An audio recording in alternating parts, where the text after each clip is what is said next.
#1 Iron Age booty daddy.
Ladies and gentlemen, welcome back to Iron Age Nights.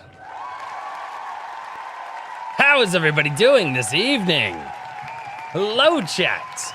Oh man, the chat's already spicy tonight. Oh, this is going to be a good show. Can't wait. Oh man. All right, let's get it going. Ladies and gentlemen, as you may know, King Richard, the man, the myth, the legend, he is not here currently. He's going to be a little late. He did say that he was going to be a little late, and we will make fun of him for that. Although we will also understand because he's traveling for work right now, and travel is absolutely abysmal. So just when Richard shows up, just make sure that you show him the love in the chat. We can still call him the late King Richard. Right, the late King Richard. The once and late king.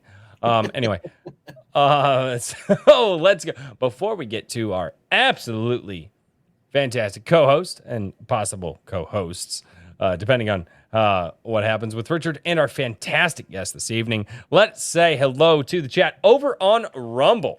Hello, chat. We've got Skunk's Workshop, HP Hunter Writer. He's Herman P. Hunter, the Lore Forge. Herman. Right, yeah, Herman. Yeah, he's already been. Yeah, he's. We've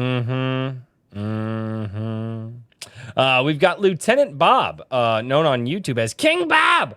King Bob, how are you doing? We've got 10 Cage over there as well on Rumble. Hello, I love seeing everybody over on Rumble because people over on Rumble are people who are not watching on YouTube, and YouTube's been doing some weird things for creators lately. Very strange, very strange. Over on the YouTube, my opinion, but we'd probably get struck for it. Yeah, well, I know, right? Yeah, we can share our opinions on Rumble. We can't share our opinions on YouTube. I have thought about doing a thing where, like, we do Iron Age Nights for like the first hour and a half, and then after that, we transfer everything over to Rumble or something. I don't know. I gotta figure out how to do that. Iron Age Nights Unleashed. Oh, that'd be fun. That would be fun, ladies and gentlemen. He's here. Oh my God. The late King Richard. Hello. Yeah, let me see what it's using as my mic. Can you hear me? Yes, we can hear you, but it is definitely not using your normal microphone. Okay, how about this? Okay, there it is. There it is. All right. 10K says the return of the king. See.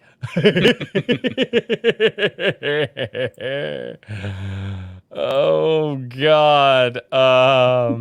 Redoubt Productions says then you can use gamer words. Yes, Redoubt Productions. He's also over there in the Rumble chat. Guilty Gearhead just joined the Rumble chat as well. Over here in the YouTube chat, we've got Raven Nevermore. Hello, good sir. We've got Horizon Talker. How are you doing? A.S. Barunert. Maji Chan down there in the chat. Skunks Workshop. He says IAK number 30. Yeah, guys, this is the 30th episode of Iron Age Nights. We have been doing this for 30 episodes. Oh my God. And going strong. Huh? And going strong. Yeah, absolutely. Yeah, no, I'm excited about it. We have, oh, good Lord, Herman P. Hunter, the Lore Forge over here on YouTube. He is double dipping. He's over in the Rumble chat as well as, oh God, Guilty Gearhead's already going in the Rumble chat. Over here, and he says, the Iron Booty Daddy reigneth. Okay. That's my chat. Raul Neonzi, what's going on? How are you? He said he will always show up for Misha Burnett. Fantastic. Trippy Soul says, I'm already dead.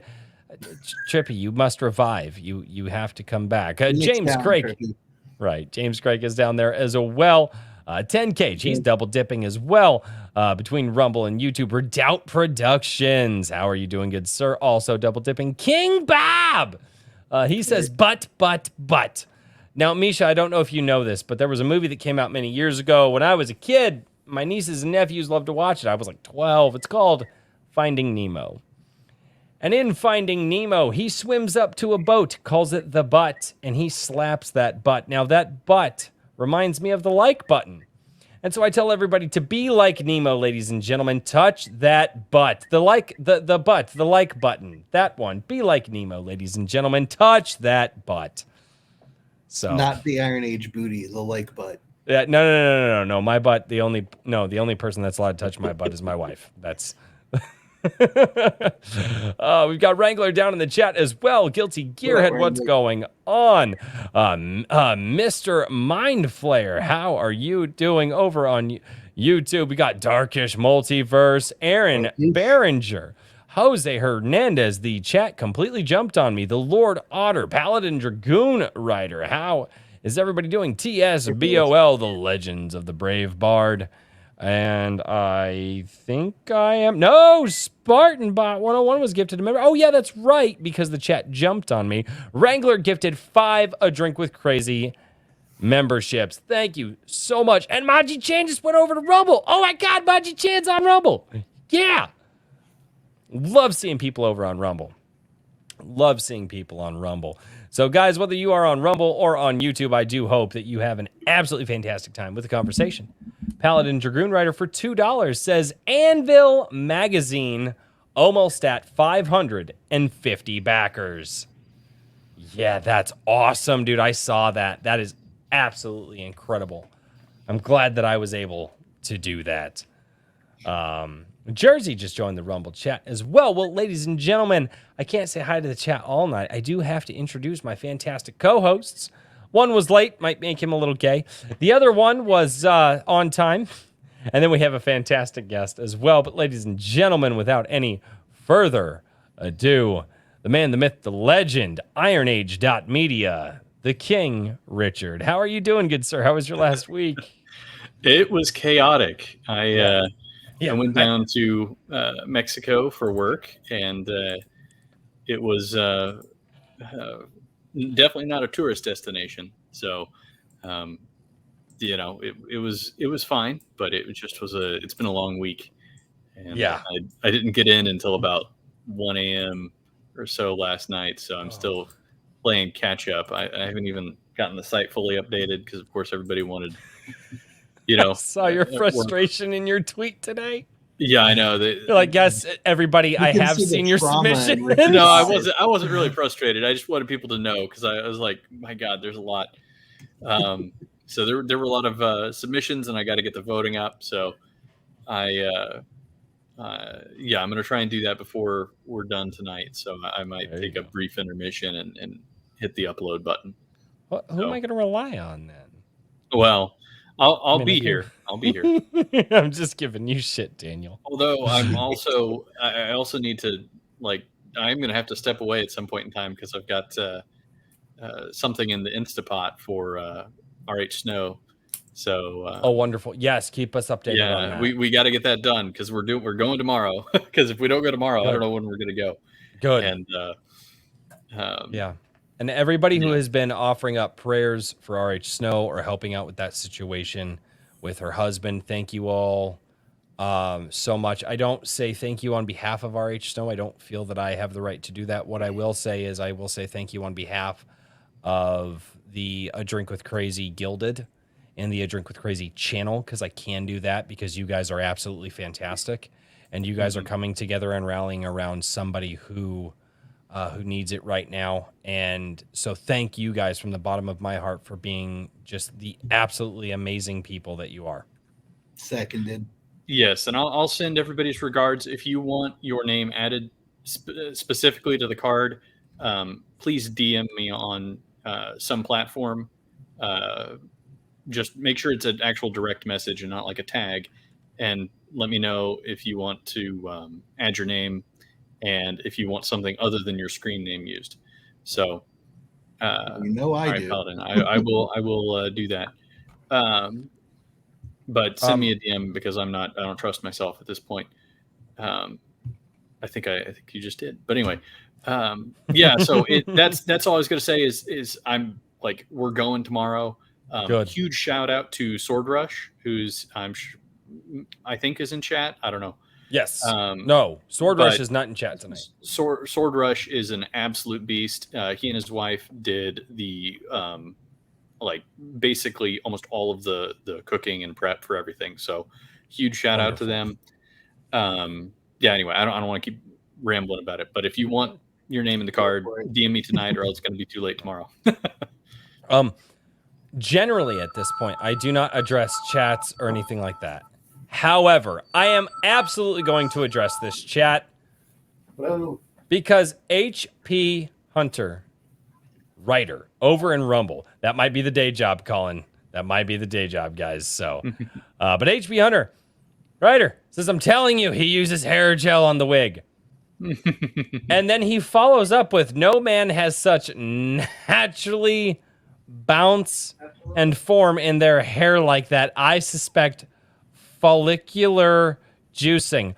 First of all, okay, I think that's God just blessed me more than he blessed you, good sir.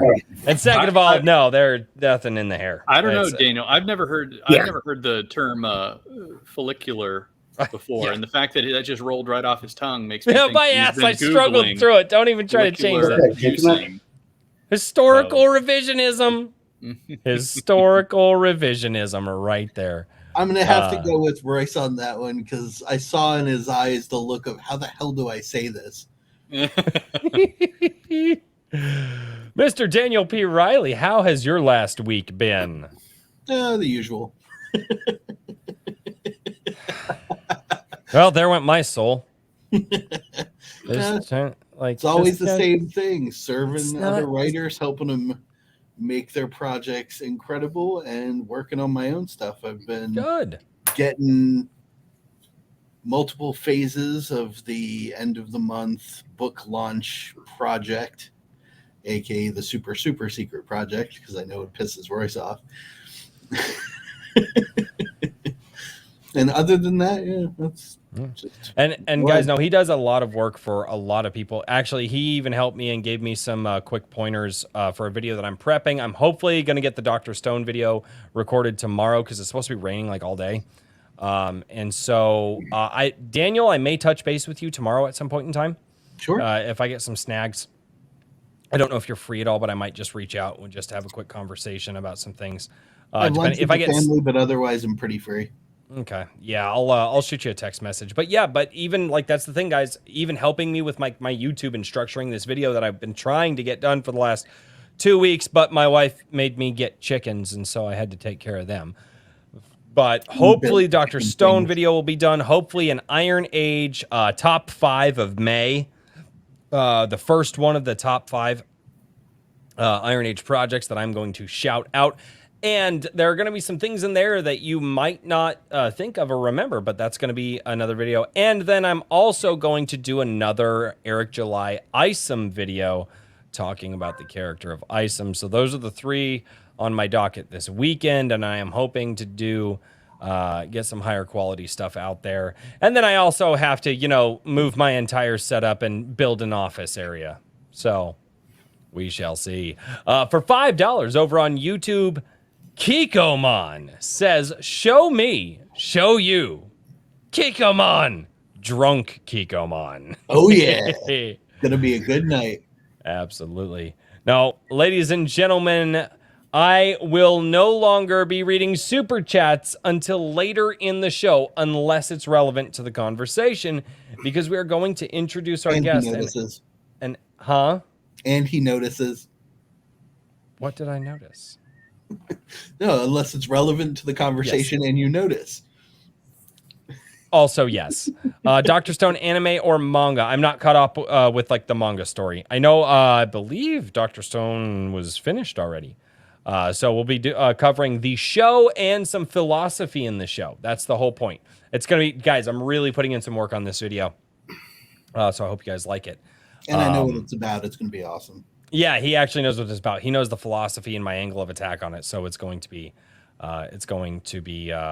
really awesome. I will have to read this really quickly before I introduce our guest. Kikomon for another $5 over on YouTube says, I'm too drunk to stay until the end. Gay. So Kikomon, thank you so much, good sir. And without any further ado, ladies and gentlemen, we have with us this evening Misha Burnett. Good sir. Hello there. How are you? I'm all right. I feel kind of bad about my work phone ringing during the rest of the conversation, but fortunately, it's not something I have to do tonight. I can do it tomorrow. So I'm all right. I got a million things going on as usual. I never know what to say on these things. I sit there and I'm like, hi, do the Princess Di wave. And I don't like talking about myself. I know how you feel. Yeah, staying busy. I'm really excited about my next short fiction project. But in addition to that, I kind of there's kind of a good description of my my work life right now, or my fiction writing life, what I want to be my real work life, in that I've got 3 upcoming anthologies I'm involved in.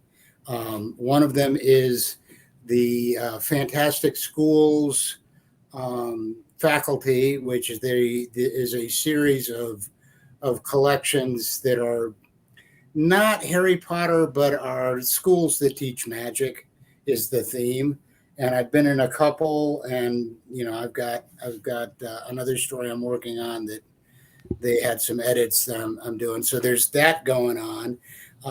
After Small Worlds is finished with a Kickstarter, Kursova is doing the Mighty Sons of Hercules, which is stories based on basically Italian drive-in movies. Apparently, there was a whole series of stories or films that were made in Italy in the 70s, 60s, and 70s about the son of Hercules, and Kursova liked the idea so much so I've got that collection that's going to be, or anthology that's going to be going out, and I've got a Son of Hercules story in that.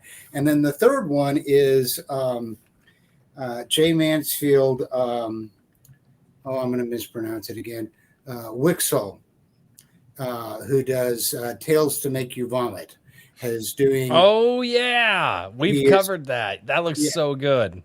Yeah, he's doing his anthology, and I am one of the first contributors to the greater vomit verse, and that I will have a story in that. So it's like, I am all over the place in terms of everything from young adult, magical school stuff through heroic Hercules to vomit stories.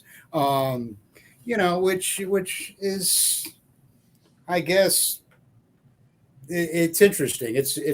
I always try to push the limits of whatever I'm doing. I work in different genres. I do, and that's what Small Worlds is. It's my other collections were all a specific theme. I've got one horror, one science fiction, one fantasy. I've got the magical detective stories. This one is just a little bit of everything. So, but I'm excited about that. So it's like, I keep trying to quit writing. I keep telling myself, this is it. This is a waste of time. I'm not making any money doing this. I'm going to stop beating my head against the keyboard and I keep failing at quitting. That's the best thing to fail at. Yep, sure is. I don't know. Well, so let me touch base here real quick with you in a way that I really love to start the show. I would love for you to give everybody in the chat and myself and everybody out there who's watching, give us a little bit of background on you and tell us how you got started in writing. Does it start when you're a kid, when you're an adult, maybe a couple years ago? How do you get from how do you get to the Misha that's here today? Oh, good Lord. Misha Burnett origin story. Welcome to A Drink with Crazy. Okay, well, you realize this story begins in 1963, okay? That is a year before my dad was born. Yeah, well, it's the year that Elric, James Bond, and Doctor Who all were born. So, I mean, it's a great year.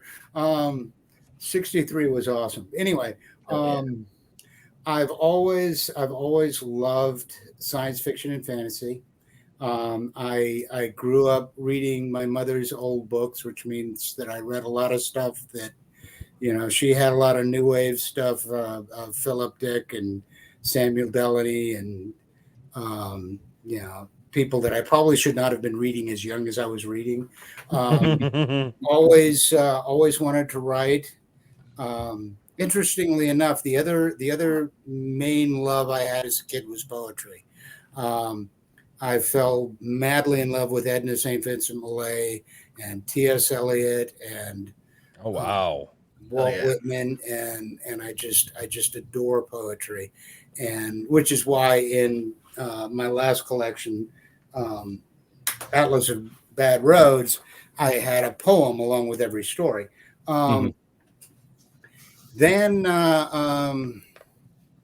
didn't really do a whole lot serious with it for the next 40 years or so. It was, I was married, and I was married for 16 years, 3 children who are now grown and probably your age now. And so, I was concentrating on basically just trying to make a living. We lived in California for a while. We lived in Arizona for a while.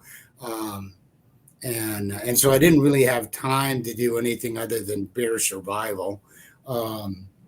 Then after I got divorced, I started looking into it again. Published my first novel on Amazon in 2007, I think. Wow, that far back. That's awesome. I think it was. That was when it was just like the Wild West, and everybody was like, oh, wow, you put books on Amazon and 6 months later you're a gazillionaire. It did not happen. I self-published 4 novels. It's a series I call the Book of Lost Doors that is loosely based on the cosmology of William S. Burroughs. The Cut Up trilogy, although I don't do cut up writing in it. They're still out there. They're still, and wouldn't repudiate them. I wouldn't say, but it's like I wrote series novels because that's what I thought everybody had to do. You know, right? You write a book and then you write another book and you make it into a series, and then this weird little blog on WordPress said, "Hey, I'm going to publish a magazine of Sword and Planet stories." And I'm like, "What the hell's a Sword and Planet story?" And then he's like, "Well, you know, it's like Edgar Rice Burroughs and people going to other planets and hitting things with swords." And I'm like, "Oh, okay." And I think most of us could be down with going to another planet and just hitting stuff with swords, just to see what happens. Just to see what happens, yeah. So I decided to do a mashup of Lovecraft and William Burroughs, and I wrote a story called The Hill of Stars, and he took it, and that was issue 1 of Kursova magazine, and I've had a wonderful relationship with him ever since. A couple of years later, I decided I got together with another indie author, and the two of us each supplied 4 short stories for a collection which was called Dual Visions. And I pitched it to him, and I'm like, "Hey, you know, we got these stories. You want to make a book out of them?" And kind of the rest is history. Dual Vision, unfortunately, is out of print now, but the stories that were in my half of it all went into Atlas of Bad Roads, so they're still available. The stories are still available. Yeah, Atlas of Bad Roads, which, by the way, for those who don't know, I can actually just share that link really quickly. Okay. Because I've got your Amazon page pulled up right now. So I can show you the picture. Ooh, there you go. Ooh, picture time. Some behind the scenes stuff here. There we go. A cool name, Atlas of Bad Roads. Yeah, and like I say, you know, as I said, there's poetry in it. There you go. Actual poems. 16 stories, 16 poems. But see, a while back when I decided that, you know, novel writing is for people who aren't me, and I was just going to write short fiction. And you know, hey, if that puts me in the same category as Ray Bradbury and Frederick Brown and you know Harlan Ellison and you know all of these people who have done magnificent short fiction work, I'm not going to complain. I'm never going to apologize for it. You know, a lot of people, well, you should be writing novels. Yeah, well, you should be. Anyway, but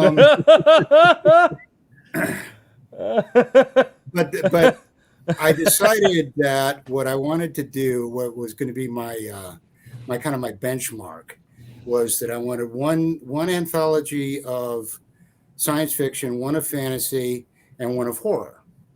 And then I also got Bad Dreams and Broken Hearts in there, kind of by accident.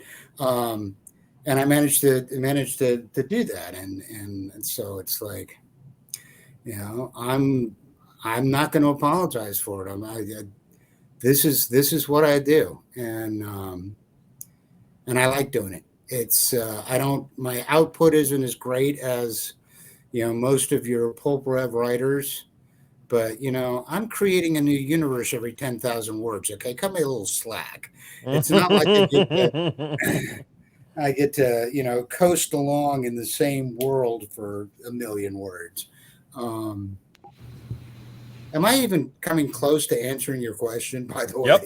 Perfect. No, yeah, I'm perfectly. See, again, I told you before we started this show that the whole point of this show is to introduce you and who you are, and obviously touch on some of your works to the chat, so that way everybody can get to know you, so that way they can know that when they send off their hard-earned dollars to somebody, it goes to somebody that they they feel like they know a little bit and they can agree with on something, whether it's writing or fiction or the stories that we grew up with, or sometimes we get people in here that like they talk politics a lot, and it like, but I want my chat to get to know you so that way they are more comfortable sending their dollars to you, and they know that.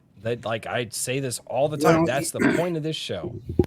They get to know me too well. They're gonna start locking their windows at night, but not you gotta gauge it just right, Yeah. It's but I promise. So my chat is, as I call them, they are aggressively supportive. They're here to help, and you will like it. So they might leave the windows open for you. It just careful whose window you go into. I was gonna say they've obviously got some judgment issues if they're here to begin with. So you don't have to worry too much. They'll help you in, but then they'll beat you. In terms of one thing I do like to point out in terms of people getting to know me is that I am a high school dropout. I left structured education at 16, and basically I have not been back since, and haven't missed it. Although for the last, for about 18 years, I did work for a university, but I did maintenance. I actually almost dropped out of high school as well. So yeah, I don't do the education thing. I've always worked with my hands. I've fixed postage meters. I've been a locksmith. I've been a general maintenance guy. I've done plumbing, air conditioning, electrical, and I think that informs my fiction. People. I have an awful lot of stories about maintenance guys running into weird problems at work. No, that's awesome though, because it's coming from. Well, we had that conversation briefly before. I think even Daniel showed up, but we had the conversation. I told you, I gave you a general description of what I did, and you're like, "Oh, you're a pipe fitter." Nobody would have gotten that. Nobody's ever said that in the chat ever, and it's because you get it. You've done the hard work. You absolutely. I'm assuming that your hands have probably been calloused at one point in time in your life. Maybe still are now. I technically have what is known as zombie fingers. And because I thought my phone was dying because it wouldn't react to the touch screen. But apparently people who've got really calloused hands have problems with touch screens not recognizing them. Yep. And yep. But I think that's also in the spirit of the popes. You look at a lot of the early Western writers. They were people who worked on ranches. They were people who actually rode horses for a living. Yep. The South Sea stories were told by people who worked on tramp steamers. Nowadays, it's like, if the New York publishing apparatus had its way, everybody would be going to MFA programs, and you'd have all these stories written by, and which is why, your basic literary fiction is, the story of a middle-aged professor at a small liberal arts school who has an affair with an 18-year-old student. I mean, that's what you get with literary fiction. I like the and corporate drama. Yeah. Oh God, yeah. Now, see, courtroom drama, or did you say corporate? Corporate. Oh, well, I was thinking courtroom drama because that's another example I like to use. That genre was basically invented by John Grisham, who was an attorney. Mm-hmm. He wrote The Rainmaker kind of as a, fantasy fulfillment when he was in law school. Yep. The Rainmaker. Why do I feel like I know that? They made that into a movie, didn't they? They made most of his stuff into movies. Yeah. Oh, okay. Grisham stuff made it into film. Okay. The Client, The Pelican Brief. A Time to Basically, Kill. all the really good wow. courtroom dramas. Yes. And stuff. Okay. But yeah, I mean, the thing is, and that's what I always encourage people. And you know, I've got a lot of online friends who are either, you know, in the process of breaking into writing or trying to break into writing, and they're always, well, I don't have anything to you know, my life is so boring. Well, no, there's no matter what you do for a living, your life is only boring if you believe it is. Right. Yeah. And indeed, you know, people, I don't want, goodness gracious, he just transformed. I didn't know. Yeah. He does Sorry, that I've had a lot of beer. I need to excuse myself for a minute. I'll be right back. Got to break the seal already. Oh, okay. Well, that's fine. But I don't particularly want stories about, you know, warriors that are written by people who work in coffee shops. I want stories about people who work in coffee shops. That, you know, no matter what you do, if you've worked retail jobs, you know more about human psychology than you know, anybody who's just studied the subject academically. You know, whatever your job is, you can find some way to translate that into something interesting. And I tell people, you know, just go through your daily life and just think to yourself, okay, if, you know, it's 11 o'clock, I'm in my office, I'm doing my spreadsheets, what would happen if, you know, a horde of zombies came through the door right now? You know, with us sitting here and what we've got around, you know, and, you know, thinking, can I get to the paper cutter to use it as a weapon? You know, they even have paper cutters anymore. I don't know. But they used to. Yeah, probably too much of a hazard now.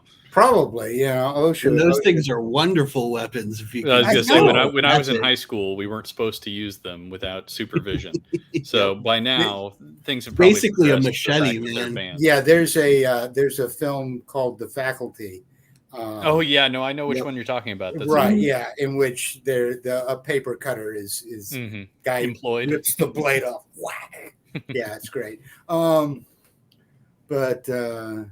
it's also writing for people that work for a living, you know.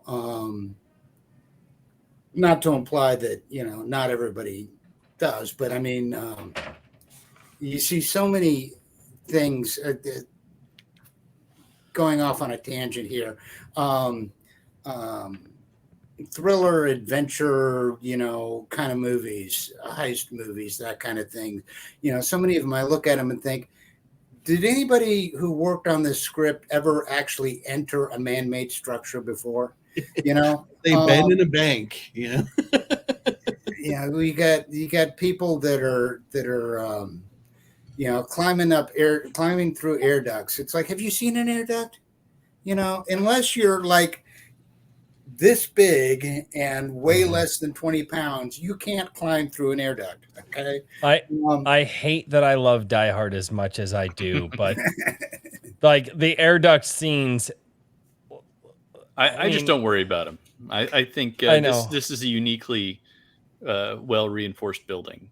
So, that's I can't. They're using lag screws to hold them air ducts up. You can't do that. It was.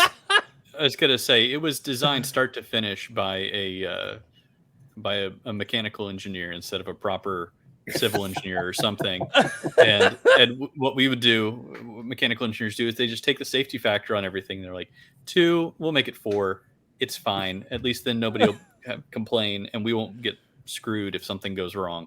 Yeah, you guys you're all engineers at the end of the day. Yeah, well, there was air duct scene in film. We need 8 boondock scenes. Yeah, we need like 1/8-inch sheet steel for everything. Nothing. Yeah. There's no metal in the building that's less than an 1/8-inch thick to start with. 1/4-inch weld. You know. We're going all out. Back in the 1970s, there was a commercial for Mercedes, and it was when Mercedes wasn't really a well-known brand in the U.S. and they had a Mercedes, and they put it there, and they took a hook from a crane, and they hooked it to the door handle, and they lifted the entire car like 10 feet off the ground by a hook through the door handle, just to show this is how insanely over-engineered this vehicle is. I like that. That appeals to me. That was my dad said the same thing about it. They had advertised a Ford truck back in like the 70s, and my dad wasn't a Ford guy, but they had a commercial and they put this Ford through a whole bunch of stuff, and they buried it. I mean, my dad was like, and he like, that was the right price, and he bought it, and he goes, I put that truck through everything they put through in the commercial, and it did all of it and more. And he goes, best truck I ever owned. And he goes, today you couldn't do that.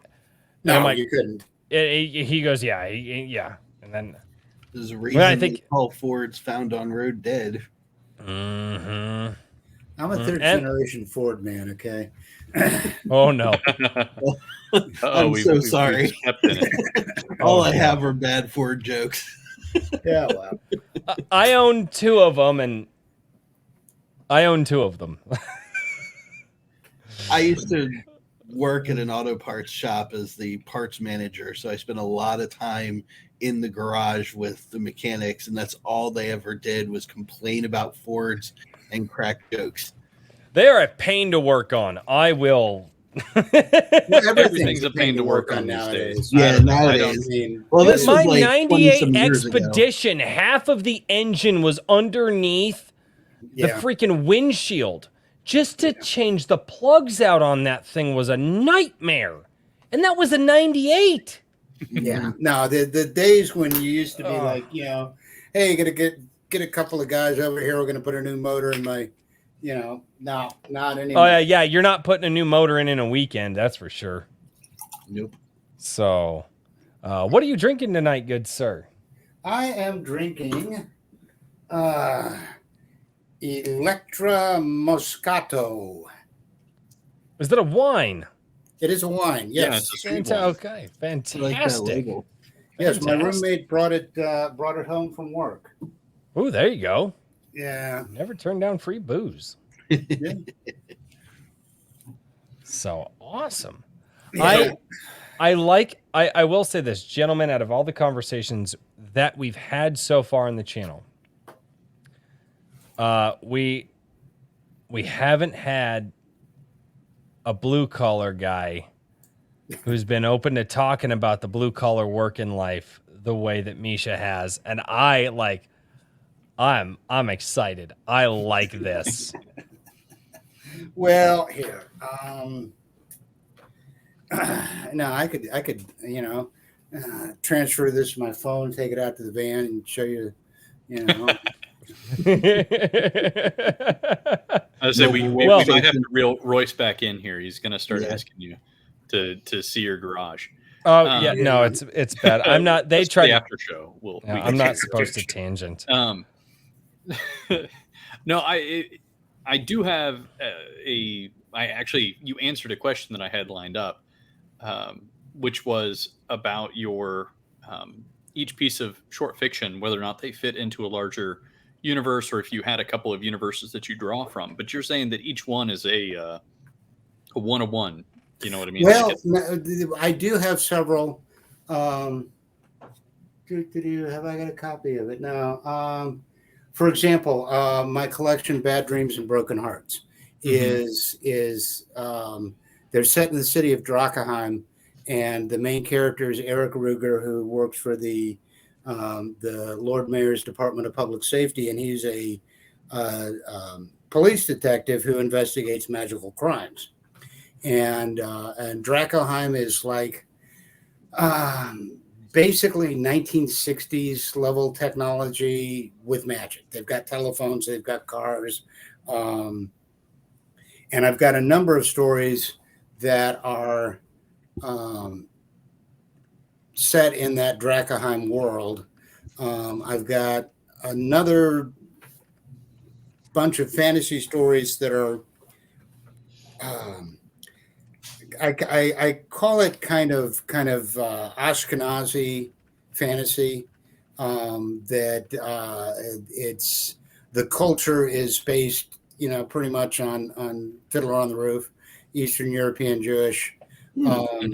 And I've got a number that, and I really like that. I really like that kind of world. It's an interesting twist, because they've got magic, they've got, evil creatures and all that.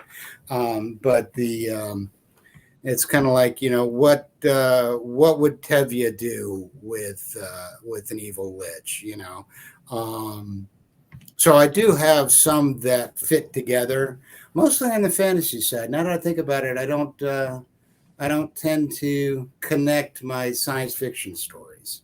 That's interesting, because I was thinking of like Asimov and whatnot with some of his short fiction, that came out sequentially in the early sci-fi novels, and how some of those things obviously got pieced together over time into larger series. Like I think Foundation is an example of that. Well, Foundation was intended for a series. Now, you said the S word. You said the S word, and there's my soapbox right here. Oh, okay. Yes. Series.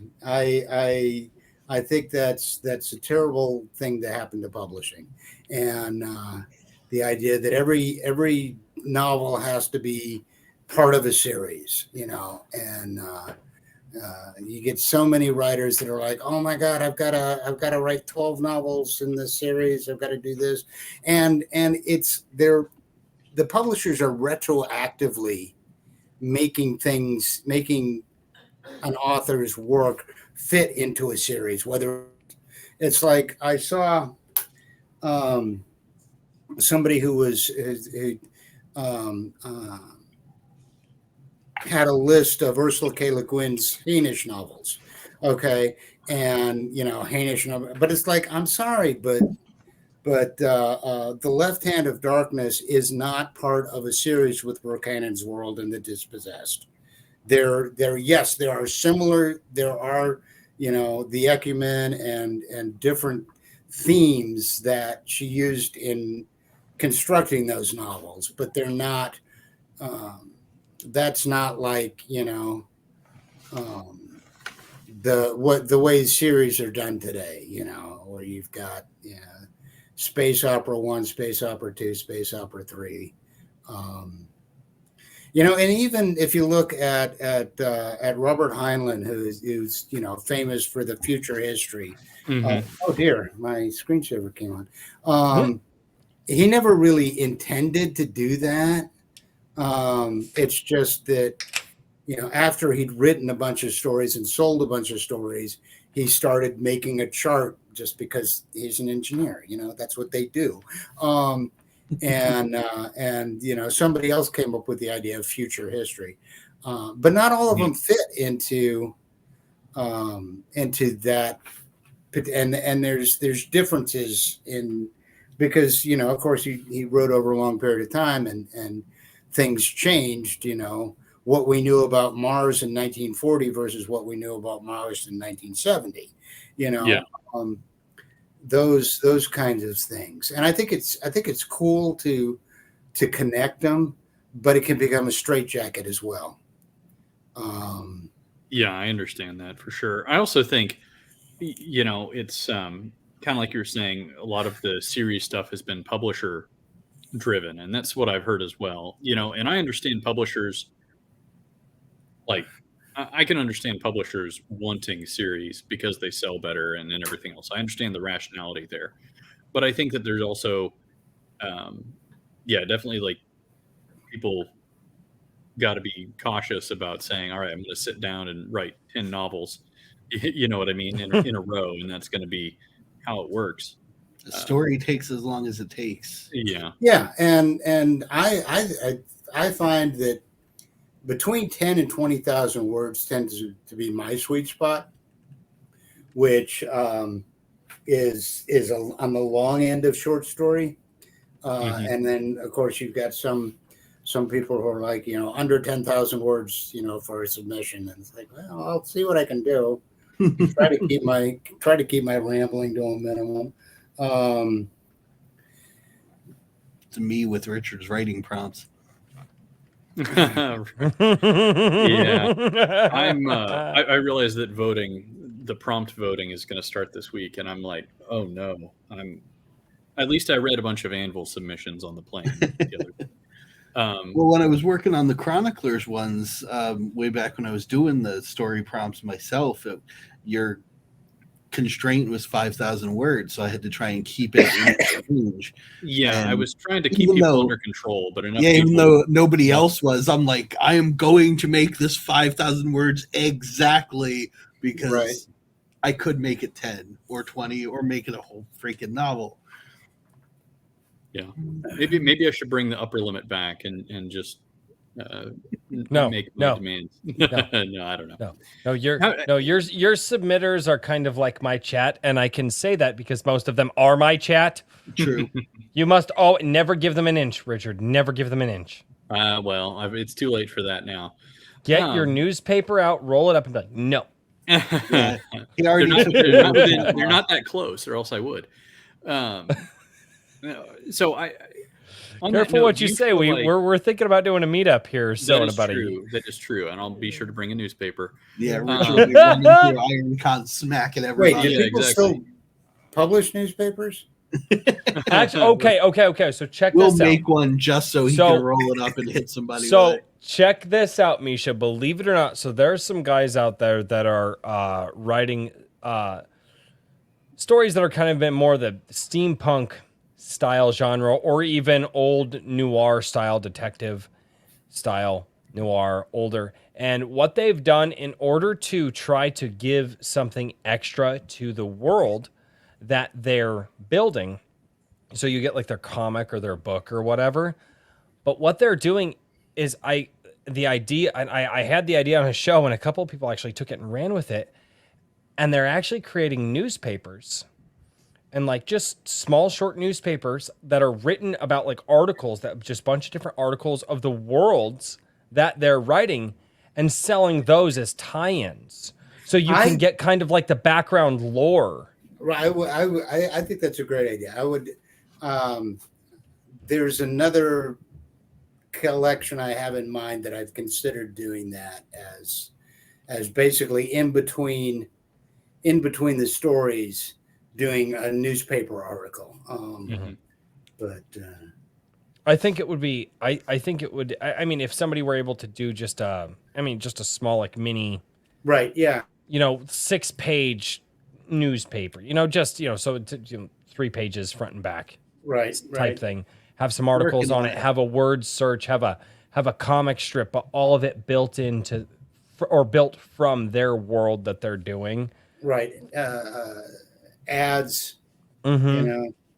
So like the liner notes for Thick as a Brick. Yeah. So I have a question for you. Do you feel like now you've been pretty clear about the short fiction is really where it fits for you? Do you think that a lot of authors should like look at short fiction as a way to kind of build skills, or is that just something that resonated with you? Well, I think that authors should play around with length, with structure, with format, just to see what works for them. Because I think there are a lot of authors out there that have this idea of, this is what I'm supposed to be doing. I'm supposed to be doing, 150,000 word epic. I'm supposed to be, and I think also, and this is, you're hitting all of my hobby horses tonight. I might have known about a few of them. So yeah, well, there are authors. You stalking him? I mean, just a little bit. Cool. See, he likes it. See, he likes it. I have this mental. I just assume that everybody's ignoring me, and anytime anybody's paying attention to me at all, I'm just like, me, really? What? Well, the truth is, perfect guest for this have show. To go on a work trip. He just was following you around for the last week. Yeah. Oh, okay. put a lot of miles on, man. I went out to Columbia. I went a couple places in Illinois. I was all over the damn place. Yeah, my car rental, the mileage was ridiculous.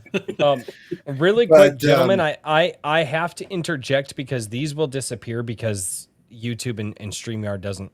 For the members on the YouTube channel, they're actually able to send in super chats, but they don't register, and I can't save them for later. But Raul Nyanzi, I was able to find this before it disappeared, says, I will be fantastic schools. I think he meant it will be fantastic schools too. Misha, read mine, is what Raul Nyanzi says. And that was when you were talking about the book you were writing with the magical schools. And then I do apologize for. Serves the Fantastic Schools is the one that Lamplighter does. Lamplighter, yeah. Jay Laggy Lamplighter. Yeah. Paladin Dragoon Writer really quickly also said made the most sense to start on 20,000 words. So for Paladin Dragoon Writer, he thought that writing about 20,000 words was right about where a good start would have been for him. Yeah, that's my cat. Good. Cat. One of my cats, yes. I have two cats and a dog. But I was getting you up on your hobby horse about. Oh, right. Yes. Short fiction, because there are so many writers who are naturally talented short fiction writers who have graduated into writing novels. And I think, well, one of the examples I like to use is that, I really feel that Orson Scott Card's original short story Ender's Game is way better than the novel. Mm-hmm. It is so much more powerful because it says everything the novel says in a fraction. It's condensed. Yeah. And it's Clive Barker. Clive Barker wrote wonderful short stories.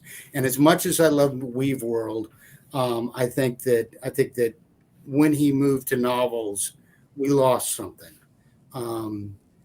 William Gibson, Burning Chrome is just such a brilliant collection. And Neuromancer and all the rest are fun, but they don't have the bite. They don't have the punch.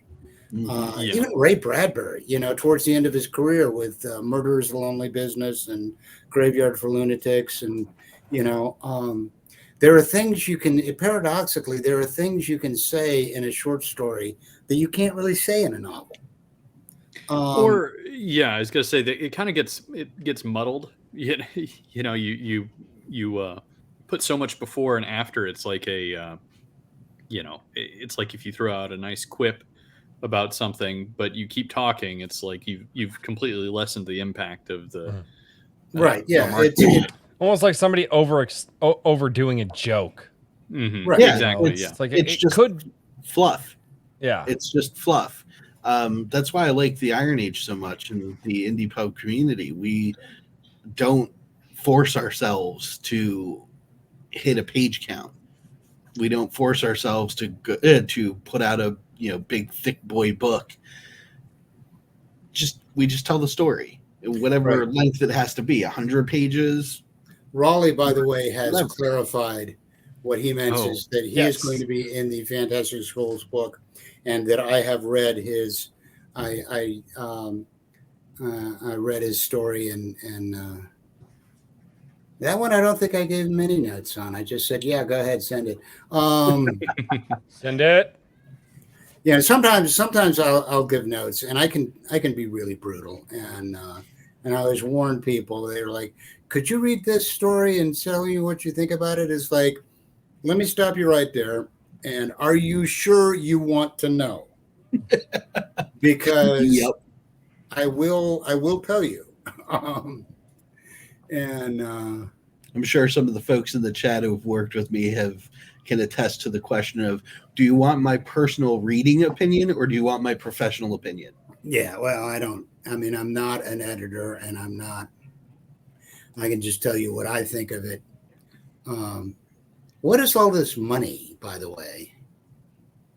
all these dollar amounts that are showing up. Those are the super chats. That is the super chats. Those are people who are sending in money to ask questions and most likely just to make fun of me.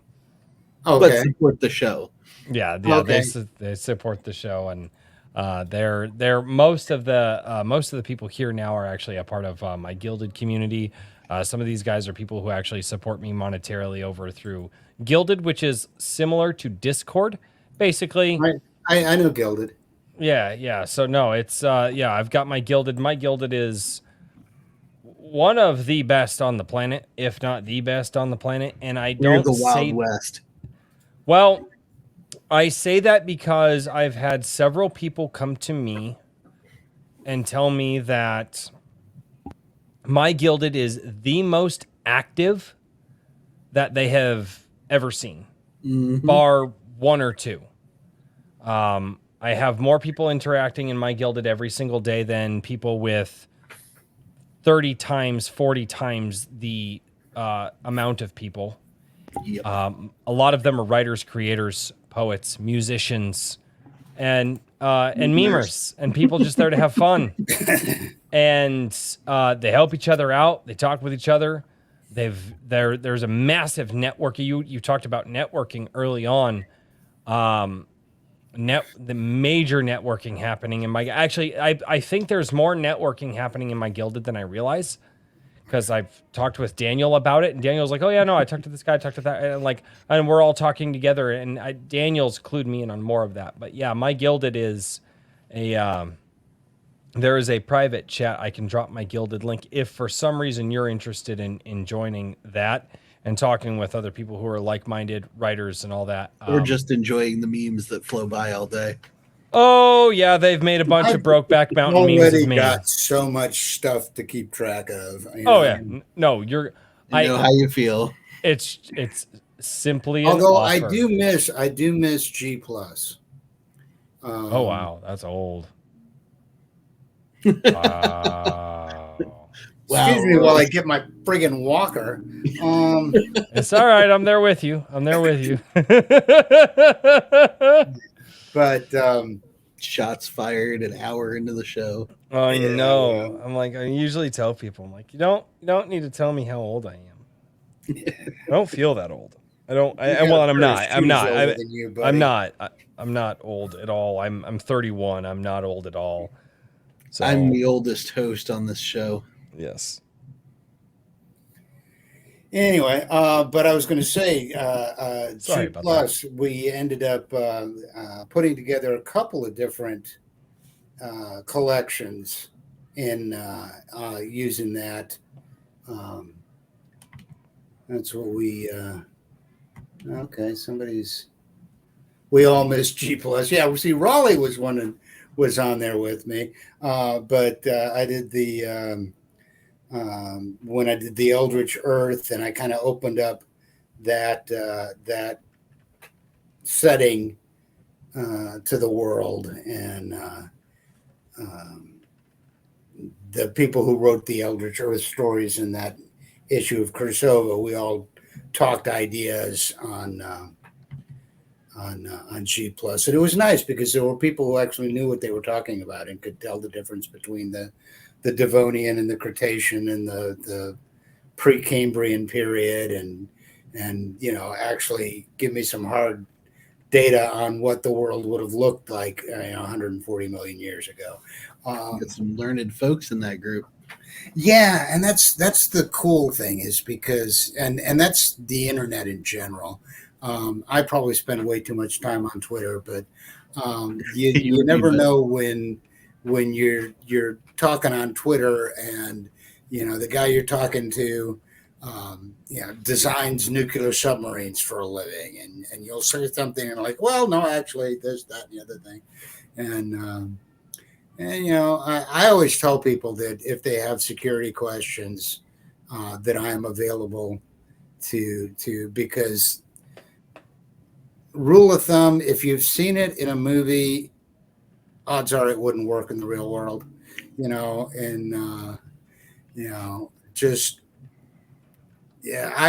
don't want anybody to be giving actual, this is how to break into a safe information in their books, but at least make it plausible.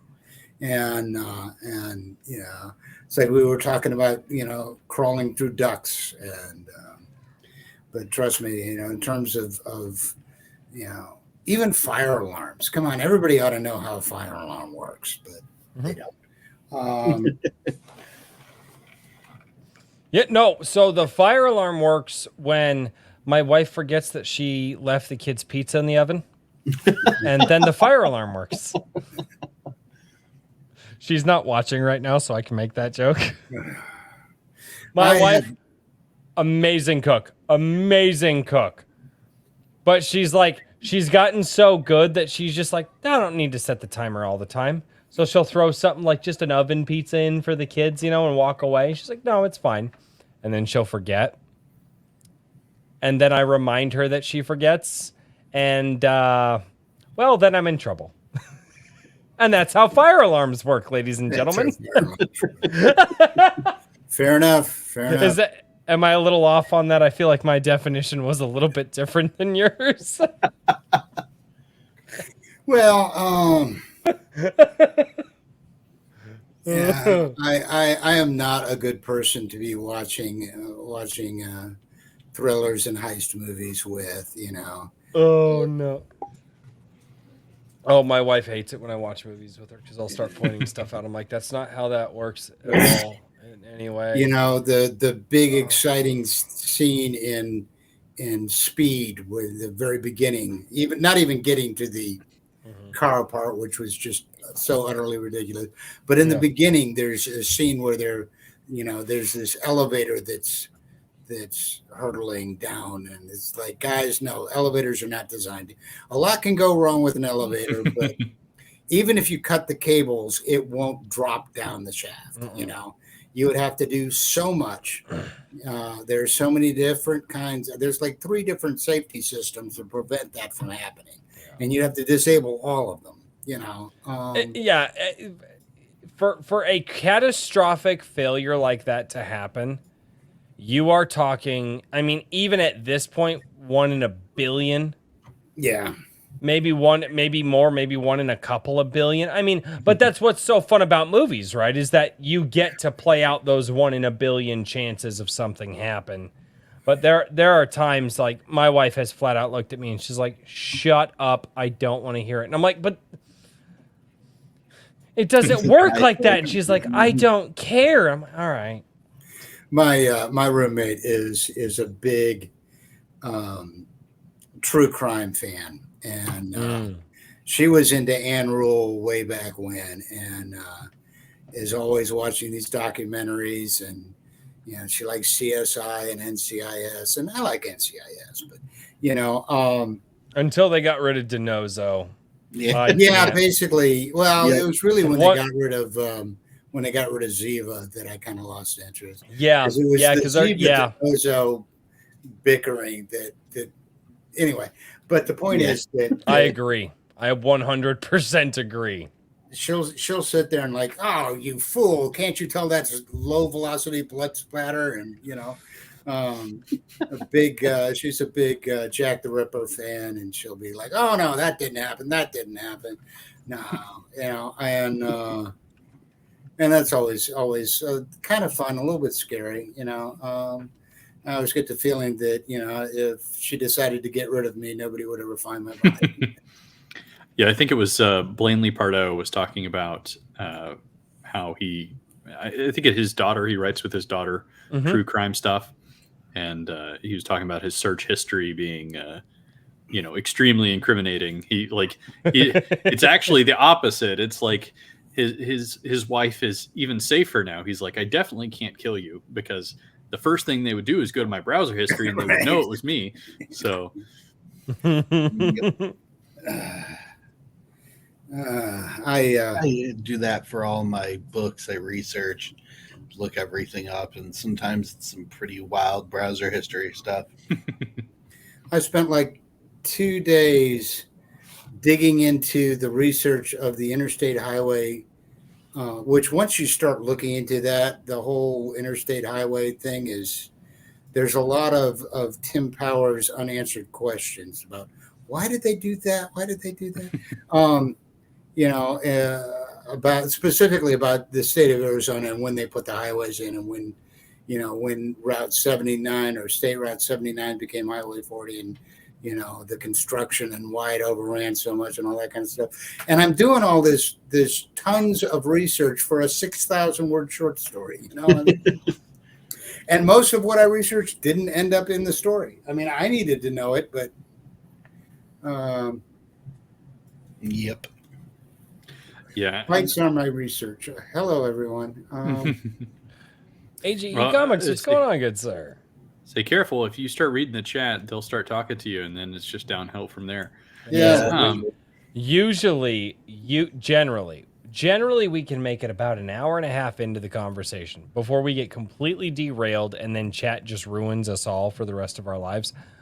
It's usually about the 90-minute mark. I think our earliest was like 23 minutes. Well, see, you know, I've got an edge here in that I absolutely don't care what anybody else thinks or says. So, you know, being man after my own heart, sociopathic, you know. Oh no, and like I said, a lot of it. The cool guys are down at the bottom today. Oh God, no, we're not doing that. No, you can't just like declare that. Too bad, just did. You suck.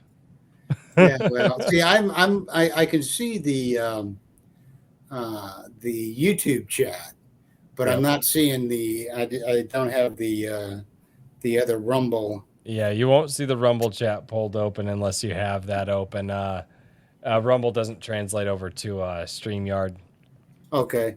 But no, it's I really don't know anything about Rumble, so it's just another streaming platform. It's gaining a lot of steam lately. It seems to be the popular place where the kids are going, and so if you're streaming, there's a lot less censorship. A lot less censorship over there. I mean, I would imagine that they'll eventually get to the point of censorship where YouTube's at, but for right now, no. They just let you kind of, you know, fly your freak flag however you like over there. For the most part, there are things they do stop, but for the most part, it's pretty open. So it's really nice. Well, see, mostly what I look for on YouTube is Gwen Stefani videos, so, you know. That fits with my preconceived notions.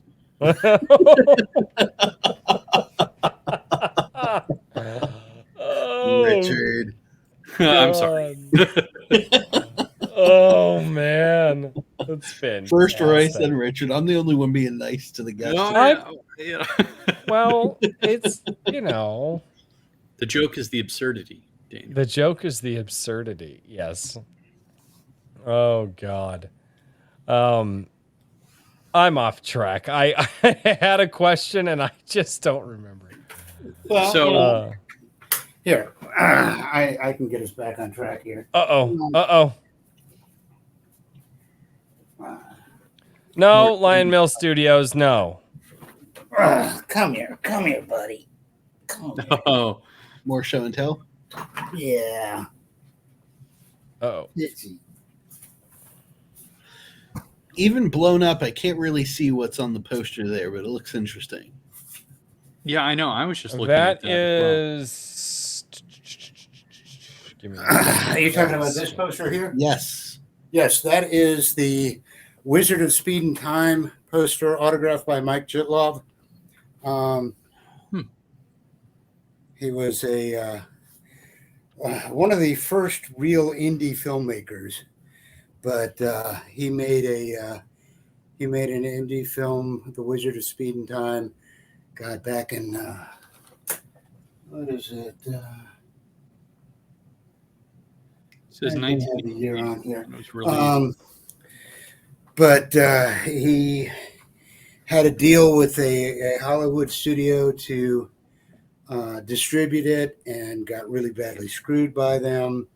But yeah, I think it's probably on YouTube actually. I'll check that out. Yeah. I'll be right back. I'm going to go check on the kids and make sure everything's good there because Mama's not home quite yet. Oh, okay. I'll be right back. You guys continue the conversation. Right. And the other one, of course, is my Kursova calendar there. Nice. And let's see, what else I could start showing you my robot collection. Robot collection. I am curious. Well, now you got Richard's attention. Yeah, I was gonna say you've piqued my interest here.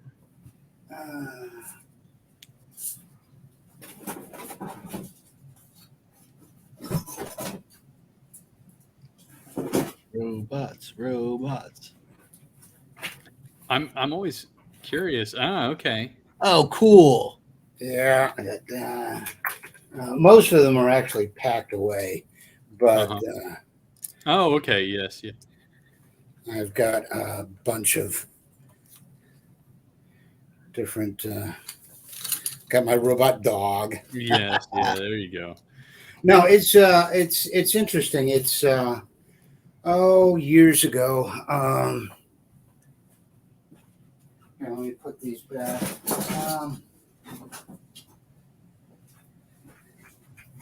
And then I have my Martin Luther bobblehead because everybody needs a Martin Luther bobblehead. Very cool. I'd like to find a John Calvin one, but unfortunately, Calvinists have no sense of humor, so they don't. They would. I think that's part of the being a Calvinist. Yeah, I was gonna say it's sort of a requirement. Catechism or whatever. But yeah, many years ago, when I was in therapy and I started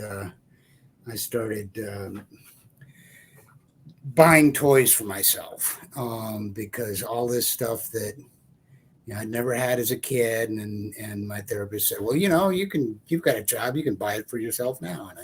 And but people would come over and I'd have toy robots out, and I got a reputation for being a toy robot collector. And then once you get a reputation for that, then every time, somebody, oh, hey, I saw this robot and I bought it for you, or, so it kind of expanded from there. Actually, I've got most of it in the other room, but I'm not going to try to go get it. But yeah, I've got my toy robot collection. I was trying to get my dog, but she didn't want to be on TV, so all good. She's being a little pain. Although you did see my cat for a while. Yeah, there you go. So, as far as you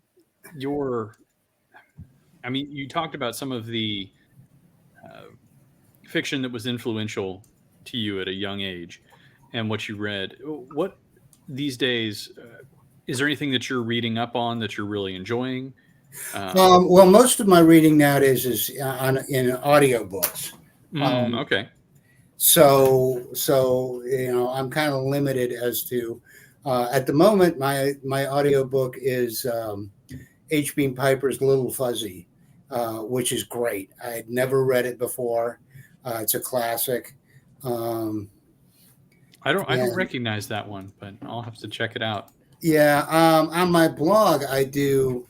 I've been reviewing independent audiobooks, and Audible has got basically the equivalent of Kindle Unlimited, where they've got the Plus catalog, so there are free books, and you can download stuff, and if you don't like it, it doesn't cost you anything. Yeah. Just recently, I had. I'm an early adopter. To be honest with you. Yes. Oh, sorry. Speaking of robots, all right, you're back. You kind of phased out for a second. Oh, sorry. But no, I was feeling guilty because I should be listening to Declan Finn's Hellspawn on audio because he sent me the file. So that because I've been bugging him for a long time. When are you going to get this book on Audible? But unfortunately, I have been remiss in listening to that. If he sees this, he'll sit there. And I'll make sure to tweet at him and say that, you know, yes, reveal your shameful secret. That's okay. I'm going to use my scary Martin Luther to scare him away. Oh God. So do I win because I'm like the person who stayed here, you know, except for the time when I tried to grab my dog. I actually stayed here the whole time, and everybody else. No, we gotta take breaks, go to the bathroom, check on children. All of us here are dads. Well, I am too, but my youngest is 30. So there you go. There you go. My oldest is 11. So as well. And we have 4. We've got 4 of them. So see now you're doing things like, you know, they knock something over and break it, or you know, they're crying because they got in a fight with their siblings, and you know, wait in 20 years when they're calling you and saying, "Dad, can you come down to jail and get me?" You know. Nope. That's between you and God. That's it's middle of the night. You can call me in the morning when I wake up. Daddy wakes up early, so you know you can call me at 4 a.m. because that's when I wake up. But you know. Yeah, I tend to get up.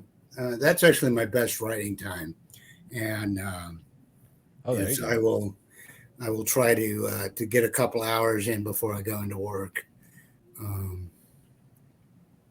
People, that's one thing I've noticed is that writers tend to be either morning writers or evening writers. Or you get some crazy people who do it all day long, but you know. When I was into songwriting, what I used to call it the magic hour, I'd be like 2 o'clock in the morning. I'd wake up out of a dead sleep, and there'd be a song in my head, and I'd have to grab a pen and a paper, and I'd have to write the lyrics down really, really quickly and try to get back to sleep. And that was I think In-A-Gadda-Da-Vida was written that way. In-A-Gadda-Da-Vida was written in a lot of ways. And sang in a lot of ways. That guy was high as hell. I love that song.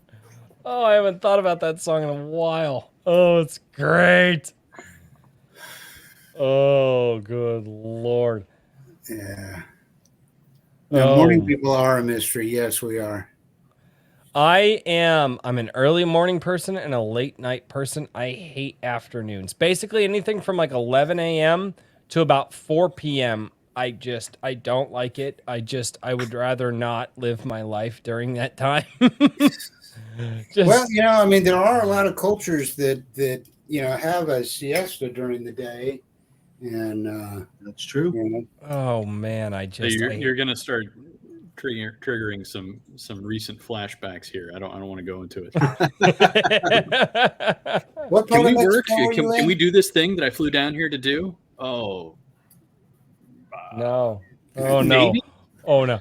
That one of the few I have never seen. I don't think in all of the times that I've private messaged with Richard, and Daniel can back me up, I don't think I've ever seen him use the F word.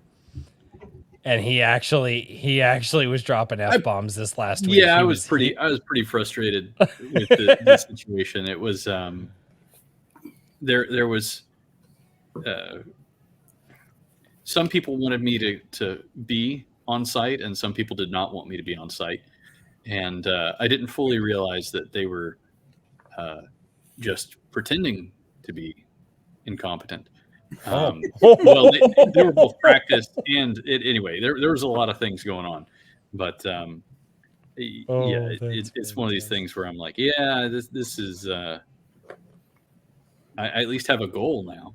You guys should have just played nice, and then I wouldn't have a goal like this. But oh well. It was a long week of much frustrations and a lot of sitting around and not doing the thing that I flew down to do. So, which is frustrating in and of itself. Yes. Right? Were you at least on the beach?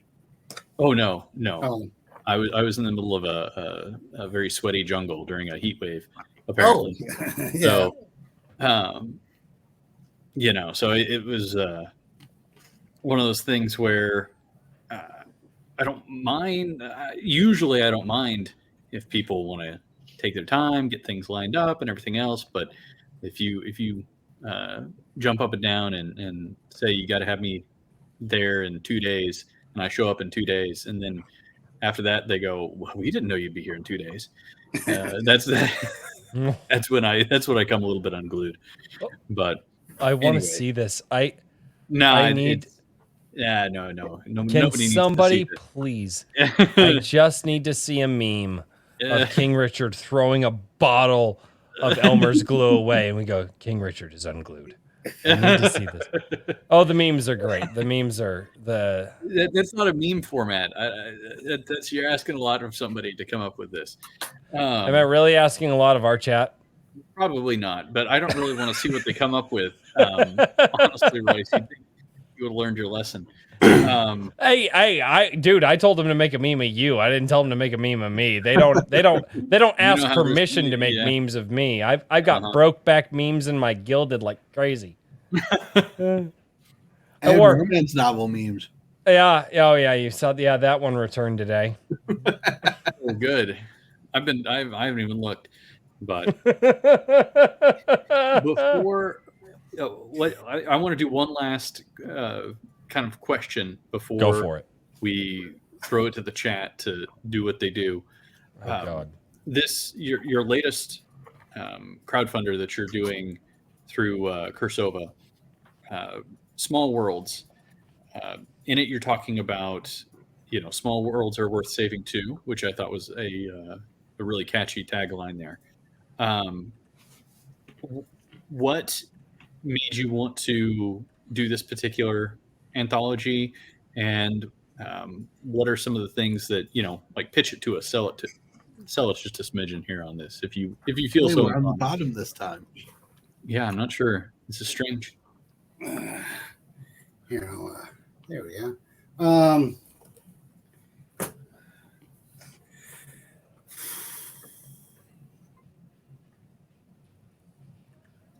These are stories about ordinary people in extraordinary circumstances. They're stories about being scared because you're a very small person in a very big universe.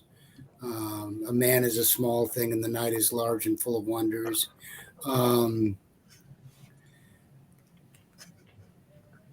I like to think of them as hopeful for the most part. That if you get this book and you read these stories, at the end of the day, you're going to think to yourself, if I was in this situation and I did what this character did, I'd feel good about myself. That's kind of the message of that.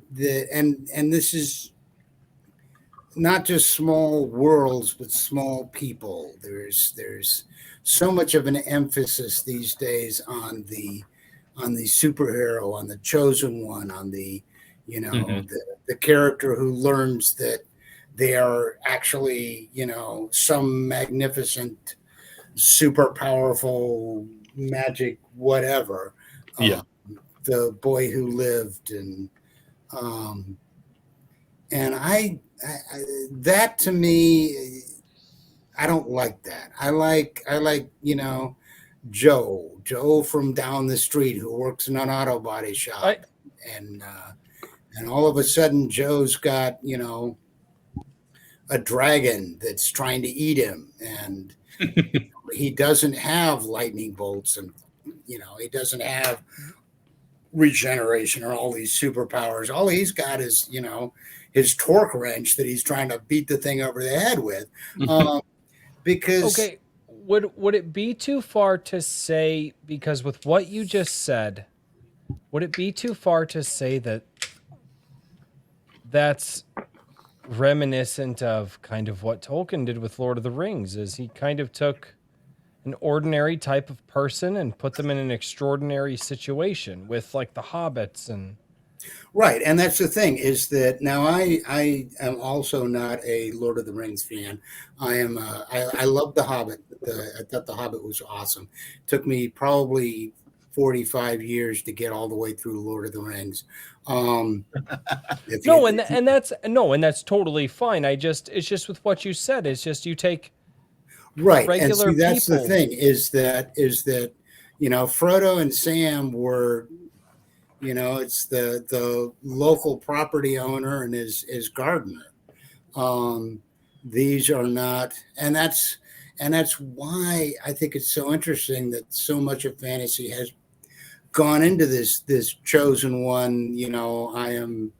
I have this, the Luke Skywalker route type thing. Yeah. I mean, Luke Skywalker in the first movie anyway was kind of, the farm boy from nowhere, but it's like, I don't want to give people an excuse not to be phenomenal. I don't, right. Because, people saying, oh, I can't do anything because, I didn't, I'm not a mutant. I don't have these powers.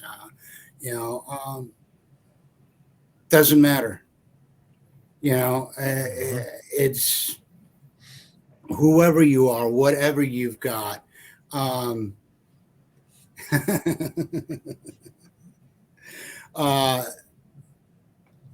That's what you've got to work with. That's the hand you're dealt. And by God, play it as best you can.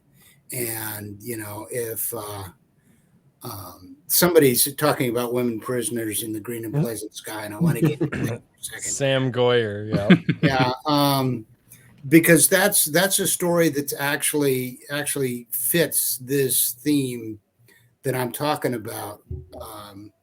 Because the main character is nobody special. He's a guy that started a restaurant and ended up getting into terrible debt, was losing a lot of money, and went to bankruptcy court. And they told him, look, we will discharge your debts if you leave the planet, if you go to this farming asteroid and join in the Space Force. Pretty much, the Australia, the way they populated Australia, go to prison or, go to the colonies. And he gets there, and it's the asteroid is the space station is on the edge of ecological collapse because nobody's been maintaining it. And he works to put it back together, to get it habitable again, start producing crops again. And it's simple, hard work. Get up, do it, do the next thing. You don't get up and do it. I love that. Mm-hmm. No, that's literally that is just about my motto in life. Just do it. Well, do the next thing. Yeah, I also think that there's a now I'm not an author, obviously, but to me it seems like there's a lot more freedom with characters that are not the chosen one. You know what I mean? Like you're a little bit. Why are you obviously not an author? Able to. What now? I'm not an author. But I just. His wife is. Yeah, my wife is, but I just post stuff. I've had people think that I'm an author. I just run the website. But with the I'm the author, like chosen one characters and whatnot, I think that you have a certain level of constraint and everything else, and you don't have as much freedom with the kind of traits that you can put onto these people and the faults. Do you feel like that is a contributing factor to sort of the what was it, like the boy who lived kind of thing? Is that a structural problem with those stories? I think so. Or do you think it's just a tendency? I mean, when you have characters that whether it's stated or not, but are indestructible, then it's really hard to maintain any tension, Yeah, which is another thing about series. When you've got a 16-book series about somebody, they're not going to die in the first one. Yeah. They're not going to die in 1 through 15th 15. one probably. Yeah, yeah, probably. Even and so it's hard to maintain a level of tension. When you've got a short story and this story is all that you will ever see of this character, anything could happen to him. Why would I want to go through the trouble of being an author when I can rule from a throne? Okay. He's giving Richard a whole bunch of crap right now. Farm boy and a trucker against an empire. Exactly. Yeah. And now another one of my unpopular but frequently stated opinions is that, The Empire Strikes Back ruined science fiction for me for years. I can see it. Granted, I mean, the time between when Star Wars came out and when The Empire Strikes Back came out was a real difficult time for me personally. My parents got divorced, and my mother moved to St. Louis, and I was just really at wit's end. But also a time when I changed my, idea of science fiction. I went from being Heinlein and Clark to being Delaney and Dish, but I hated the whole, Luke, I am your father deal. I hated Yoda. I still hate Yoda. When people talk about Jar Jar Binks, that's how I feel about Yoda. A lot of fighting words here, but I like what you're saying. I like what you're saying in that Empire took the story from the farm boy going through trials and tribulations and took this ordinary person working towards something to a legacy person, right?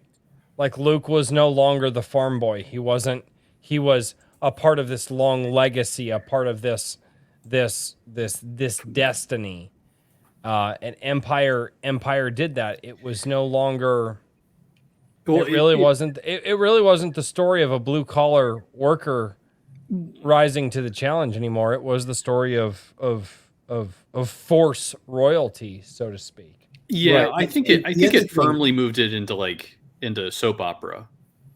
Well, okay. At the end of Star Wars, okay, you had the plucky kid from the sticks who rose to the occasion, like you said, who destroyed the Empire's big, weapon, saved the universe, won the heart of the beautiful princess, and Empire Strikes Back came in and said, no, none of that happened.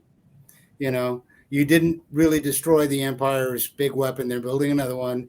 And, the beautiful space princess, is not your girlfriend. And, you did not avenge your father because your father is really the big bad guy. I mean, it's just like it changed everything about the first movie. Yeah, that's very interesting. I hadn't really considered it in that degree because I had always consumed, I consumed the first three movies. I actually saw them in theaters the first time I saw them. Well, I mean, we were already, but it was the re-release. I was not born at the time. I watched the first three on the special edition on VHS.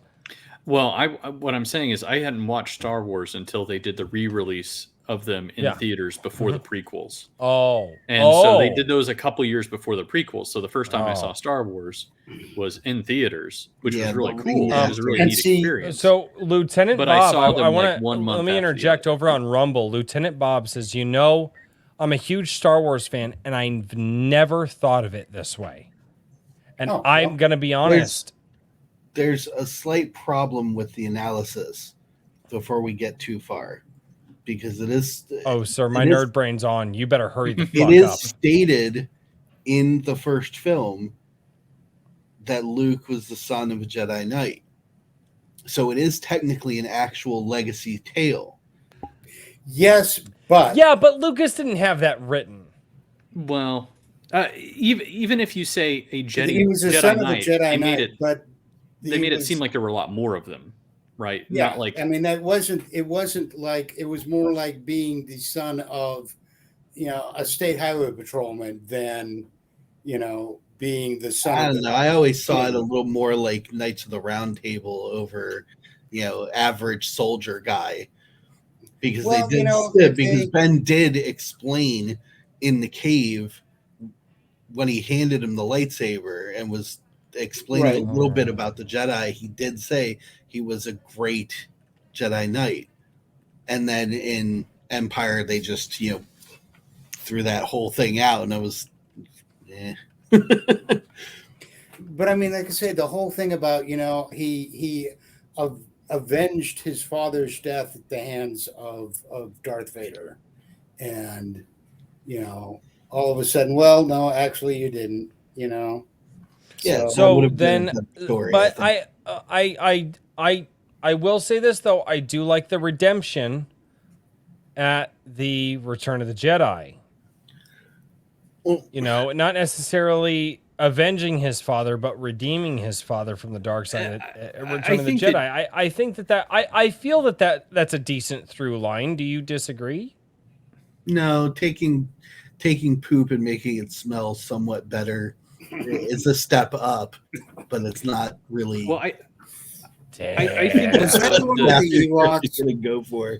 I don't know. I would fuck say off. Ewoks are awesome. I hate you all. Yeah, Ewoks. Yeah, okay. Don't okay me. Okay, yeah. Listen. Anyway, never mind. They're very cuddly. I think that the trilogy, the first initial trilogy, in a lot of ways, I think was. I think it. I don't know. I like it, and I still think it holds up as I agree trilogy. But if you compare the first movie as a standalone to the trilogy, I definitely I see exactly what you're saying, and that's the key there. Mm-hmm. But yeah, and it's two very very different stories. One film, it would have been fine on its own, right? And see, the thing is that and part of this is an age deal, because when I saw Star Wars, and I will not call it A New Hope.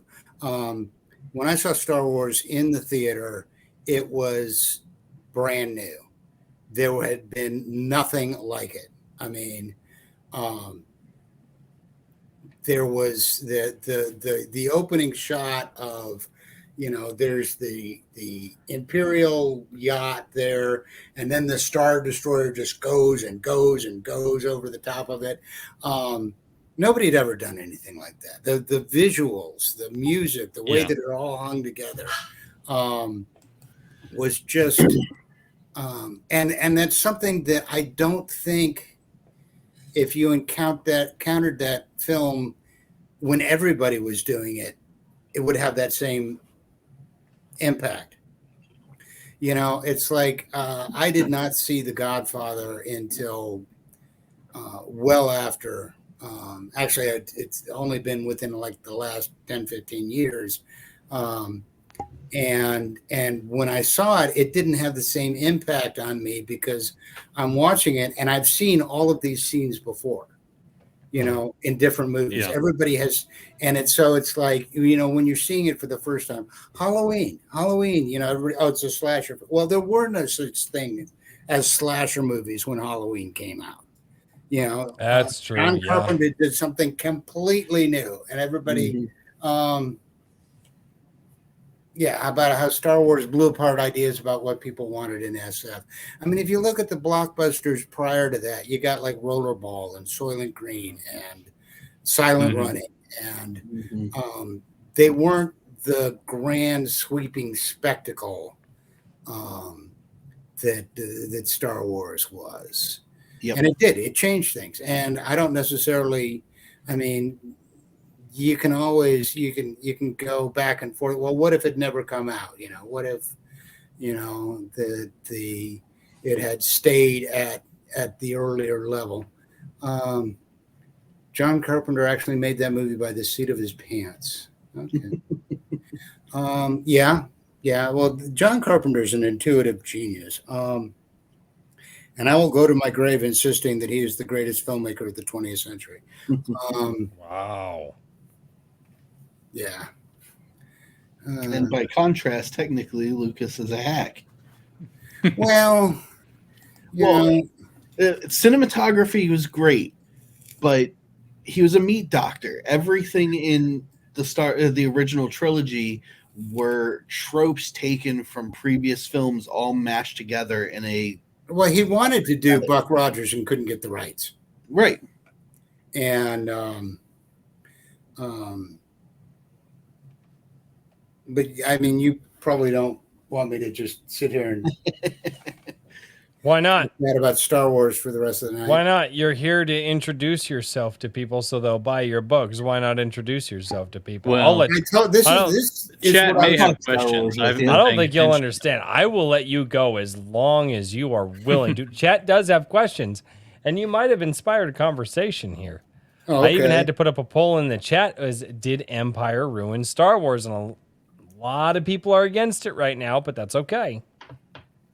Yeah. But we can go to the super chats right now and turn it over to the chat and ask them questions and see how. Well, hello, Herman P. Hunter. I like you more and more. Don't I was going to say you've engaged. You've. Well, how am I supposed to ignore that? You know. Yeah. Oh God, Michael Harris, Star Wars ruined Star Wars. Oh no. It did change things. It did. And for a while there, everything was a Star Wars imitation. Oh yeah, and some of those are pretty interesting in their own bizarre. I don't know about you. I don't know. Do you like bad movies? Like bizarre? It depends. It depends. Sometimes, you know. Yeah, I have a soft spot for kind of like bizarre little fringe movies that come out and are so just many like of them are made in the something. wrong, what I consider to be the wrong spirit. You know, where they're laughing at the subject matter, or they're treating the subject matter with contempt. But you take something like Killer Clowns from Outer Space, you know? Yeah. I mean, older stuff. They had real affection for the source material. Attack of the Killer Tomatoes. Killer Tomatoes, I think they were trying too hard. They were. It's so gloriously bad, though. But you know, if we want to talk films, okay. Return of the Living Dead, anything by John Carpenter, like I said. There's a French film called The City of Lost Children that maybe you know the City of Lost Children. Okay, yes. Yeah. No, not Toxic Avenger. I'm sorry, but there's nothing that Troma has done. No Troma I can tolerate. And James Gunn by proxy gets no love from me because of Troma. Yeah. Wow. Miami Connection. Don't think I know that one, but it's like that reminds me of what was the one the guy made on YouTube. You're not thinking of like Birdemic, are you? No. Okay, sorry. This was a ninja cop movie. And it was the word ninja was made into something else. But he ended up being going back in time and fighting kung fu something. Oh, I know what you're talking about. It was like a 30-minute movie, but it was Fury. Kung Fury. Yes, thank you. Yes, was it Kung Fury?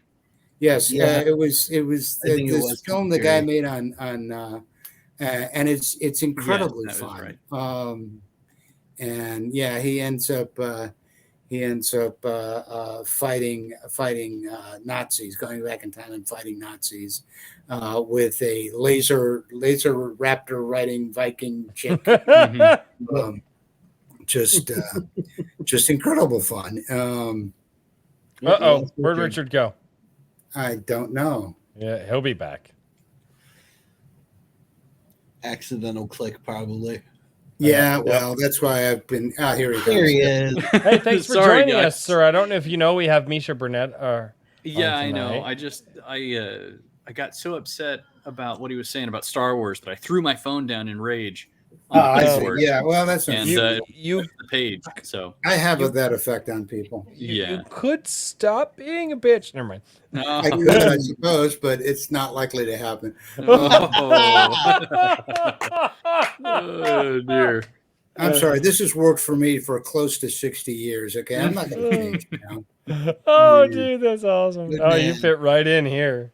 Yeah. So. But I take a lot of I take a lot of inspiration, not from the cinematography of movies so much, because so many writers are wannabe screenwriters or wannabe filmmakers, and you can tell when you're reading somebody's work. You can look at it and say, look, you are visualizing this as a movie and writing down what you saw. Yeah. Yeah. There's definitely a lot of authors that I've noticed. I don't know. There's a couple different types of authors out there. Some are kind of like word painters. You know what I mean? Right. And then there's definitely like action people who I feel like are visualizing like action movie scenes, and so they're like very, you know what I mean, like they throw you enough to like contextualize the fight or whatever's going on. And you know, I feel like me right in the middle. I was gonna say you're very action oriented in some of, at least in G Sedai. Yes. I mean, you know, but that, I mean, that fits with the theme, right? Yeah. But anyway, what I was working my way around to is that I was talking with somebody this past week about short stories and like the adapting those two movies, and how a movie oftentimes doesn't have enough room really to fit in a whole novel. Okay. And that some of I'm trying to think. I don't know what examples he was using. Every Philip K. Dick short story out there. Yeah, exactly. Yes. And so I've always thought that, I mean, it kind of is hilarious to me that like Stephen King, so many of Stephen King's books have been made into movies, when I feel like so many of his, like, I generally like his short fiction way better than anything else from him. That's another one that I think that, Night Shift and what was the one with the monkey? Ching, ching, ching, ching. Oh, I know what you're talking about, but I have no idea yeah, I can't remember the name of the collection. Yeah, he writes really good short fiction. Yes, that's about the only thing out of him that I like. But yeah. I feel like, you know, there's some of these things that get tortured into movies, and like Dune, for example. I love Dune the novel, but at least the first one, I feel like the series kind of, you know, it gets out of control a little Monkey bit over Shines, time. thank you. Yes, but okay, but you know, they're trying to establish a movie in you know, it's going to probably end up being 5 hours to handle the novel. And, you know, I just think there's a lot of trouble sometimes trying to match the pacing between a novel and a movie. Correct. Which is why we've got the second half of Dune coming out. Yeah, exactly, right. They couldn't fit it into a film. Yeah. And I just always feel like short stories are a lot of times, like, the shorter the content in general, the cleaner it can be, in terms of what the idea that it's wanting to get across is. Right. And the more interesting that idea can be, because the longer you go on, the more muddled something gets.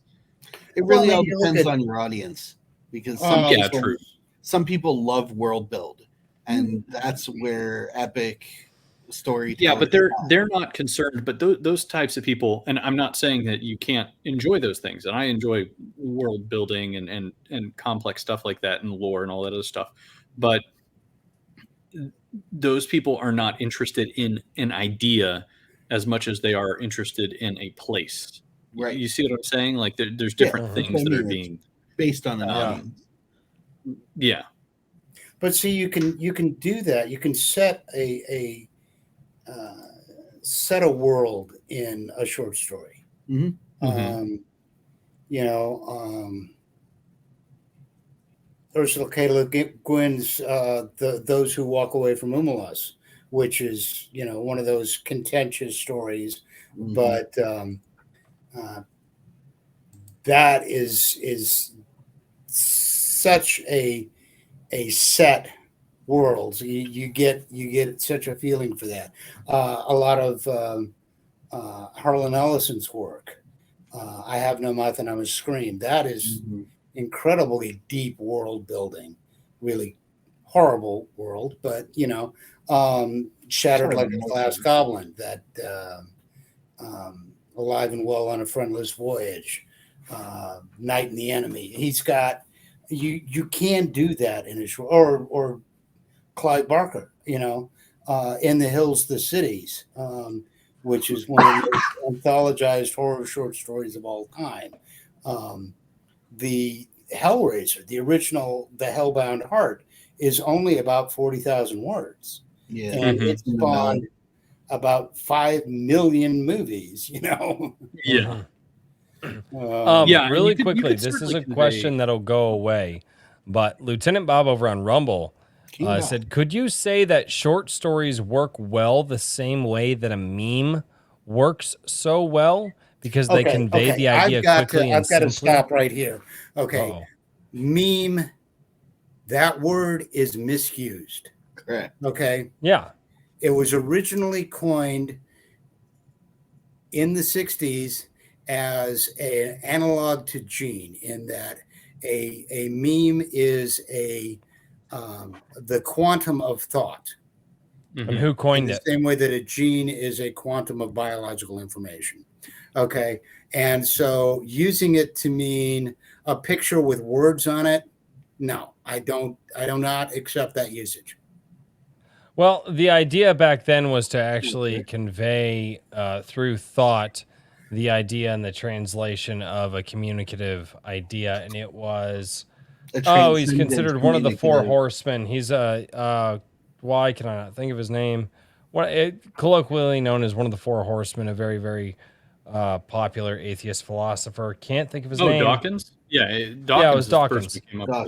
Dawkins was the one who came up with it, and actually watching him talk about the idea and how it is slightly different, but still holds some of the same or it's almost a facsimile of what he kind of thought. But a meme is somewhat close to the what we do today is it's not exactly 100% what he was thinking of, but it is close enough to what he was thinking of, and the communicative factor. Sometimes. Sometimes. Dawkins' concept, if memory serves, was based on the collective store of knowledge. So, in the essence, tropes, things that everyone knows about, just shown in different ways. Well, and I've heard him talk about this. I was watching interviews with Dawkins. They came up in my podcast realm a few years ago, and I was actually listening to him talk about it, and it was really interesting to hear him talk about it. But yeah, well, he was also kind of famous for stealing other people's ideas. Most people are famous for stealing other people's ideas. A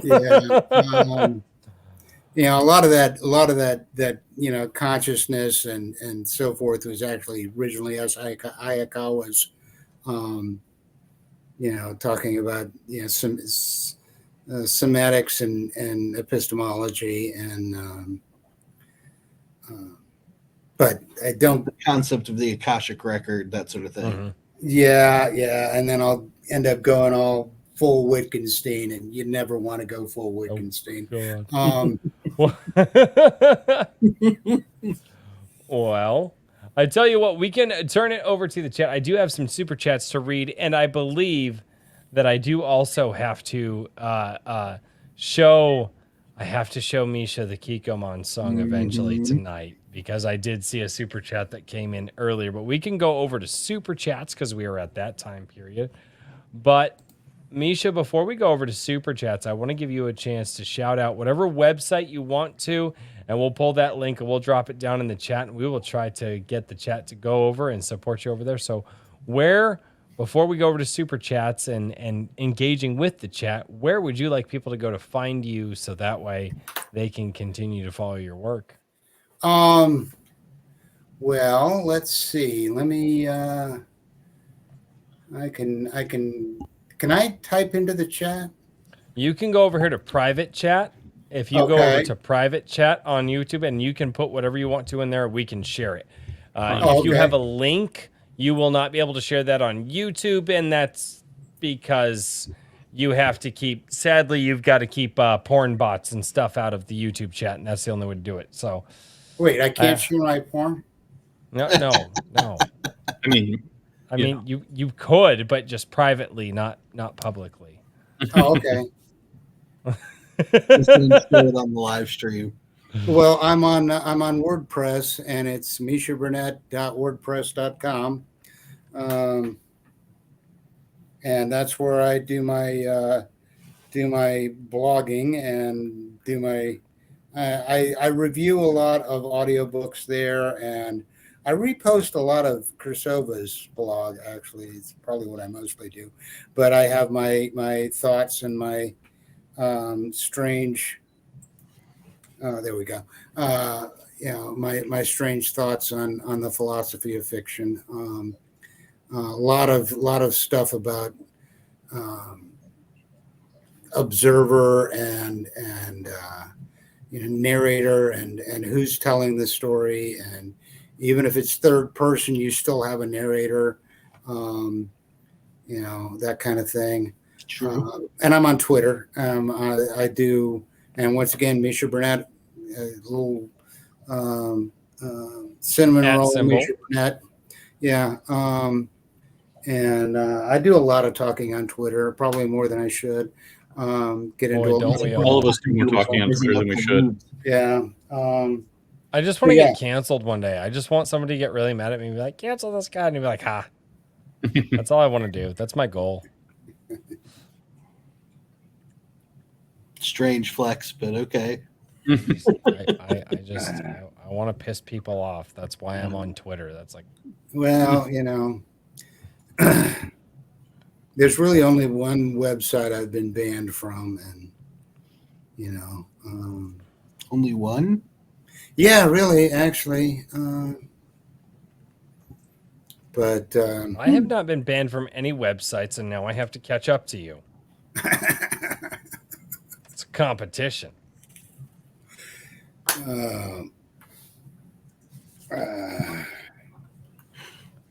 Oh, good. Okay, so that's when you get canceled, you get famous. Hey, that's why I want to do it. All about it. All about that. Maybe. All right. Well, let's go over here. I'm going to get over to the super chats real quick. Super chat time. Yeah, and this one here, I will have to do the Kikomon song early. Kikomon. Wait, just chill your horses. So, Kikomon is a fantastic supporter of the channel. He actually sent me the Kikomon soy sauce friggin' shirt. So, it's up in the... But yeah, so Kikomon, he's awesome. But he's also the dictator of his own, yeah. So Kikomon community. for $100. Good Lord, Kikomon. Yeah. This is Bryce. Play the Kikomon song for Misha before he leaves. Last time you were gay and missed the guest reaction. And he says, Misha, what is your nationality? Misha is my brother's name in Slavic, which is short for Michael in Latin language. May the soy sauce guide us all. Woo! So, yes, Misha, what? Yes, my actual name on my official documentation is Michael. Misha is what I go by. I'm of Eastern European Ashkenazi ancestry. Awesome. Wow. Okay, so Kikomon called it. Fantastic. And then I will pull up. So, sir, you are about to be initiated. And I did not come up with this. The chat did, so you are more than welcome to blame them. But you are about to be initiated. This is the Kikomon fight song.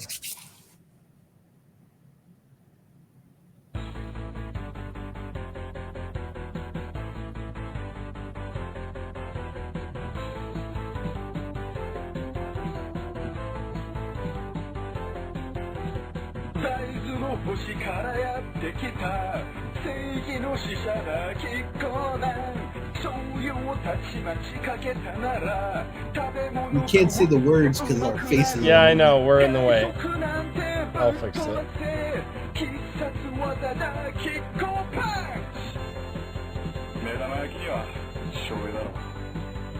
That's Royce, the cat. No, it's not. I am not the fucking cat. No.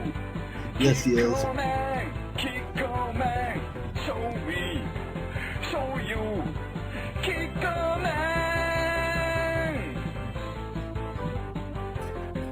How many times have we seen this?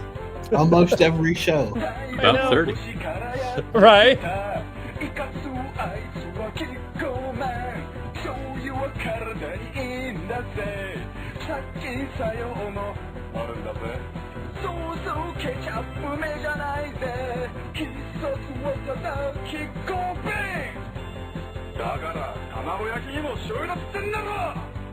See? It's Royce.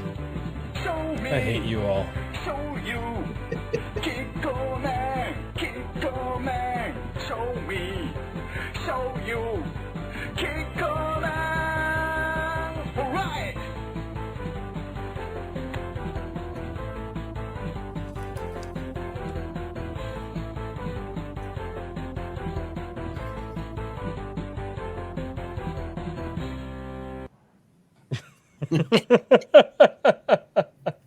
Now, is that an actual Japanese commercial, or did somebody put that together? I don't actually know. It's not a real commercial. Sadly. It's not a real. Yeah, I think it's just something somebody put together years ago. One of these nights, we're gonna have to have like on a non-Friday night, have a stream of just strange Japanese commercials, because there are some real gems out there. We could fucking hilarious. We could pull out. Michael Harris, do you got Ashkenazi Jewish magic in your stories? Yes, actually, I've got 3 stories in my collection, Dark Fantasies, that specifically use Ashkenazi Jewish magic. Yeah, and that's not very commonly drawn from. I don't think in fiction. I haven't seen it very often. I know. I think the only recent example I've seen of that is Servants of War from Larry Correia and Steve Diamond. They have which is not short fiction. It's a long series, but yeah, they have a whole World War I premise with some Jewish magic type stuff. It's interesting lore.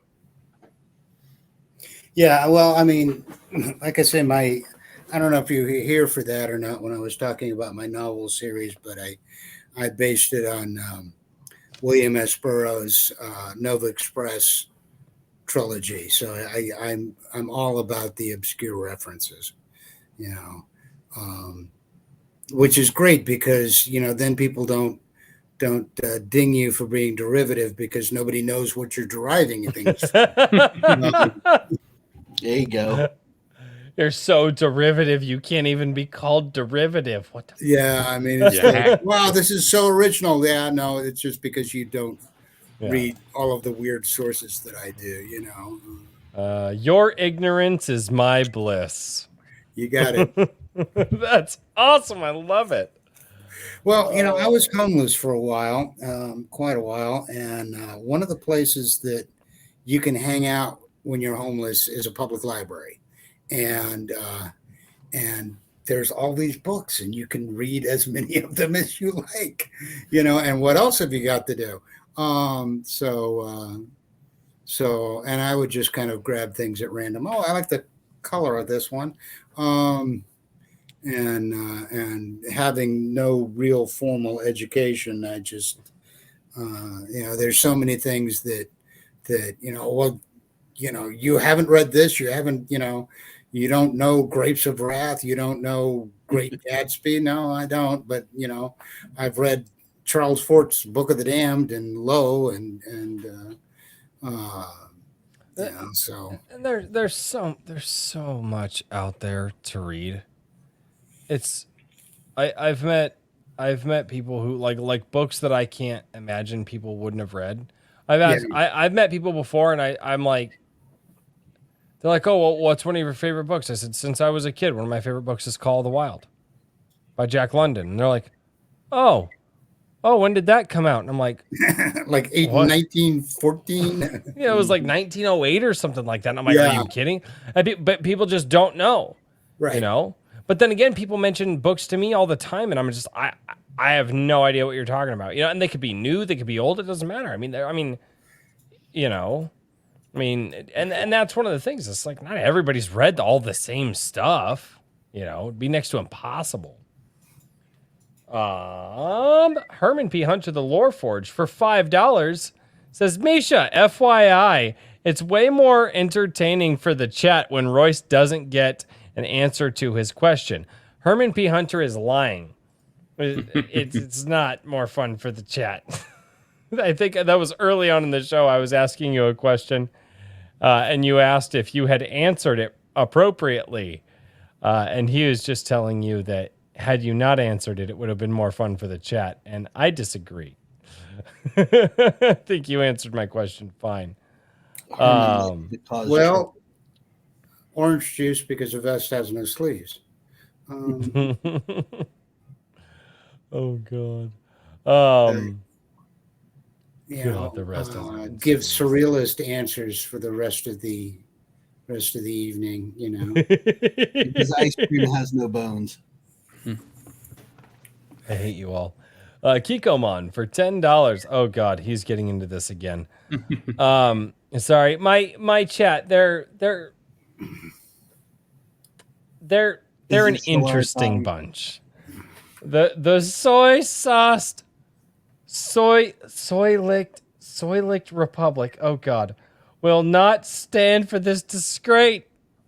Commit to the SSSR and like this show. Woo!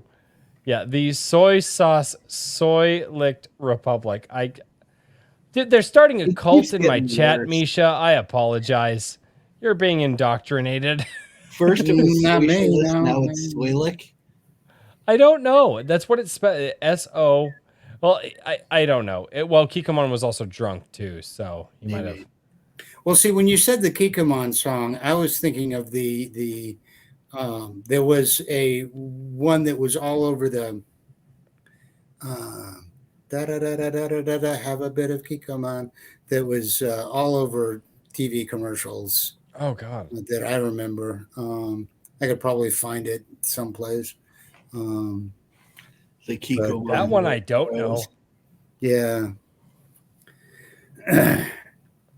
Michael Harris says, Misha, do you have golems in you Ashkenazi related stories? Yes. Like I said, there are three of them. Oh, do I have golems? No, I do have golems in my Dracoheim fiction, but I haven't done the traditional golem. Okay, it's a good question. It's one of the legends of Jewish magic is the creation of golems. Right. Clay juggernaut. Oh, yeah. Okay. Sorry, I was okay. Wow, that's been we a just long spelled it time. wrong.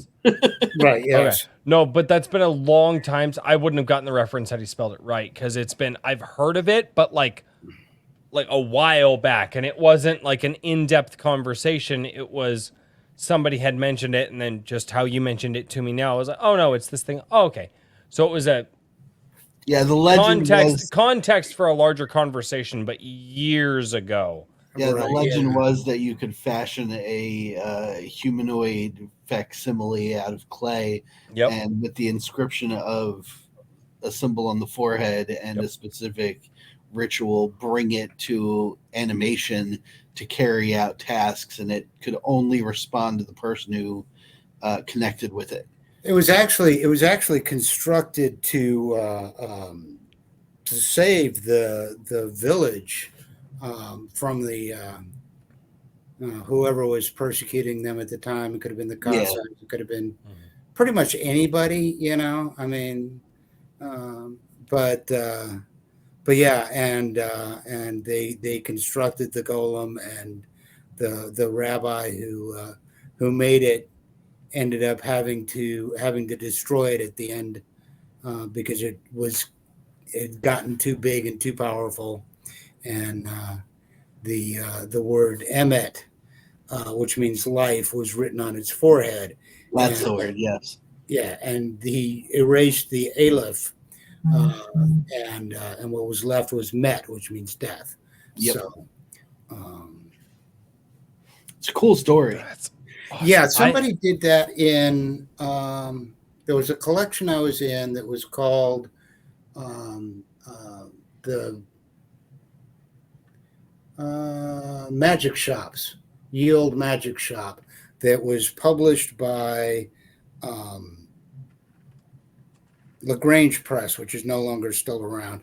But my very first Dracoheim story was actually in that collection. But somebody wrote a golem story using the original Jewish folklore, but this was during the First World War, and the golem was created in a Jewish community in France to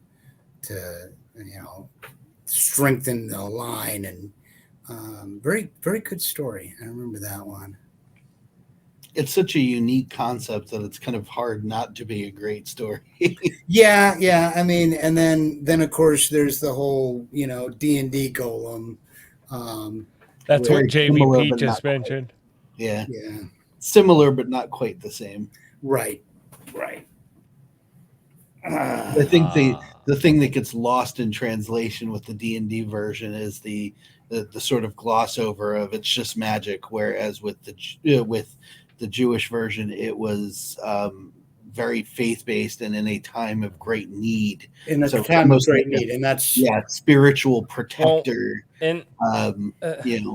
The problem is with like in the D&D like just world, anytime you're playing, it's always a time of great need because that's kind of what D&D is based around. Like, yeah, it has a different feel.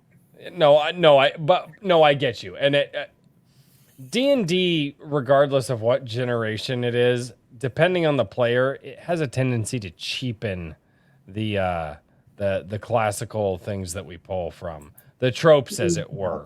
Yeah. D&D does have depending on the player and the DMs, like you can cheapen a lot of things in D&D, and it's not, you know what I mean? Well, my Sunday night game which has been going on for like 3 years now, or Saturday night now, going on for like 3 years now, is completely off the wall and over the top. And our goal is basically if we can get the DM to snort soda through his nose a couple of times during the game, we're happy. We're not there to work through our inner trauma or become our authentic selves I can't or even any of that imagine stuff. We're there just to blow off steam and be goofy. We do it's based around D&D, but we do a game with Black Knight. Actually, it's right here. The writer of the Star Shatter universe. He actually DMs our games that we do every other Saturday on the channel, and I live stream them. But it is a science fiction style. And the one rule that he had going into this was, this is a world of heroes, and we're gonna play as heroes. He's like, I will not let you become murder hobos. And honestly, it's been a blast.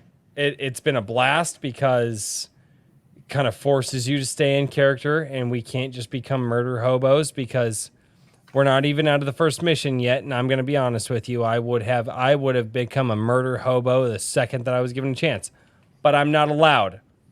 And it's actually really fun. It's actually, it forces you to get into it a little bit more. So that's how Black Knight's been running it. It's really, I put really a joke great. about that in Tales of Halcyon when I wrote it.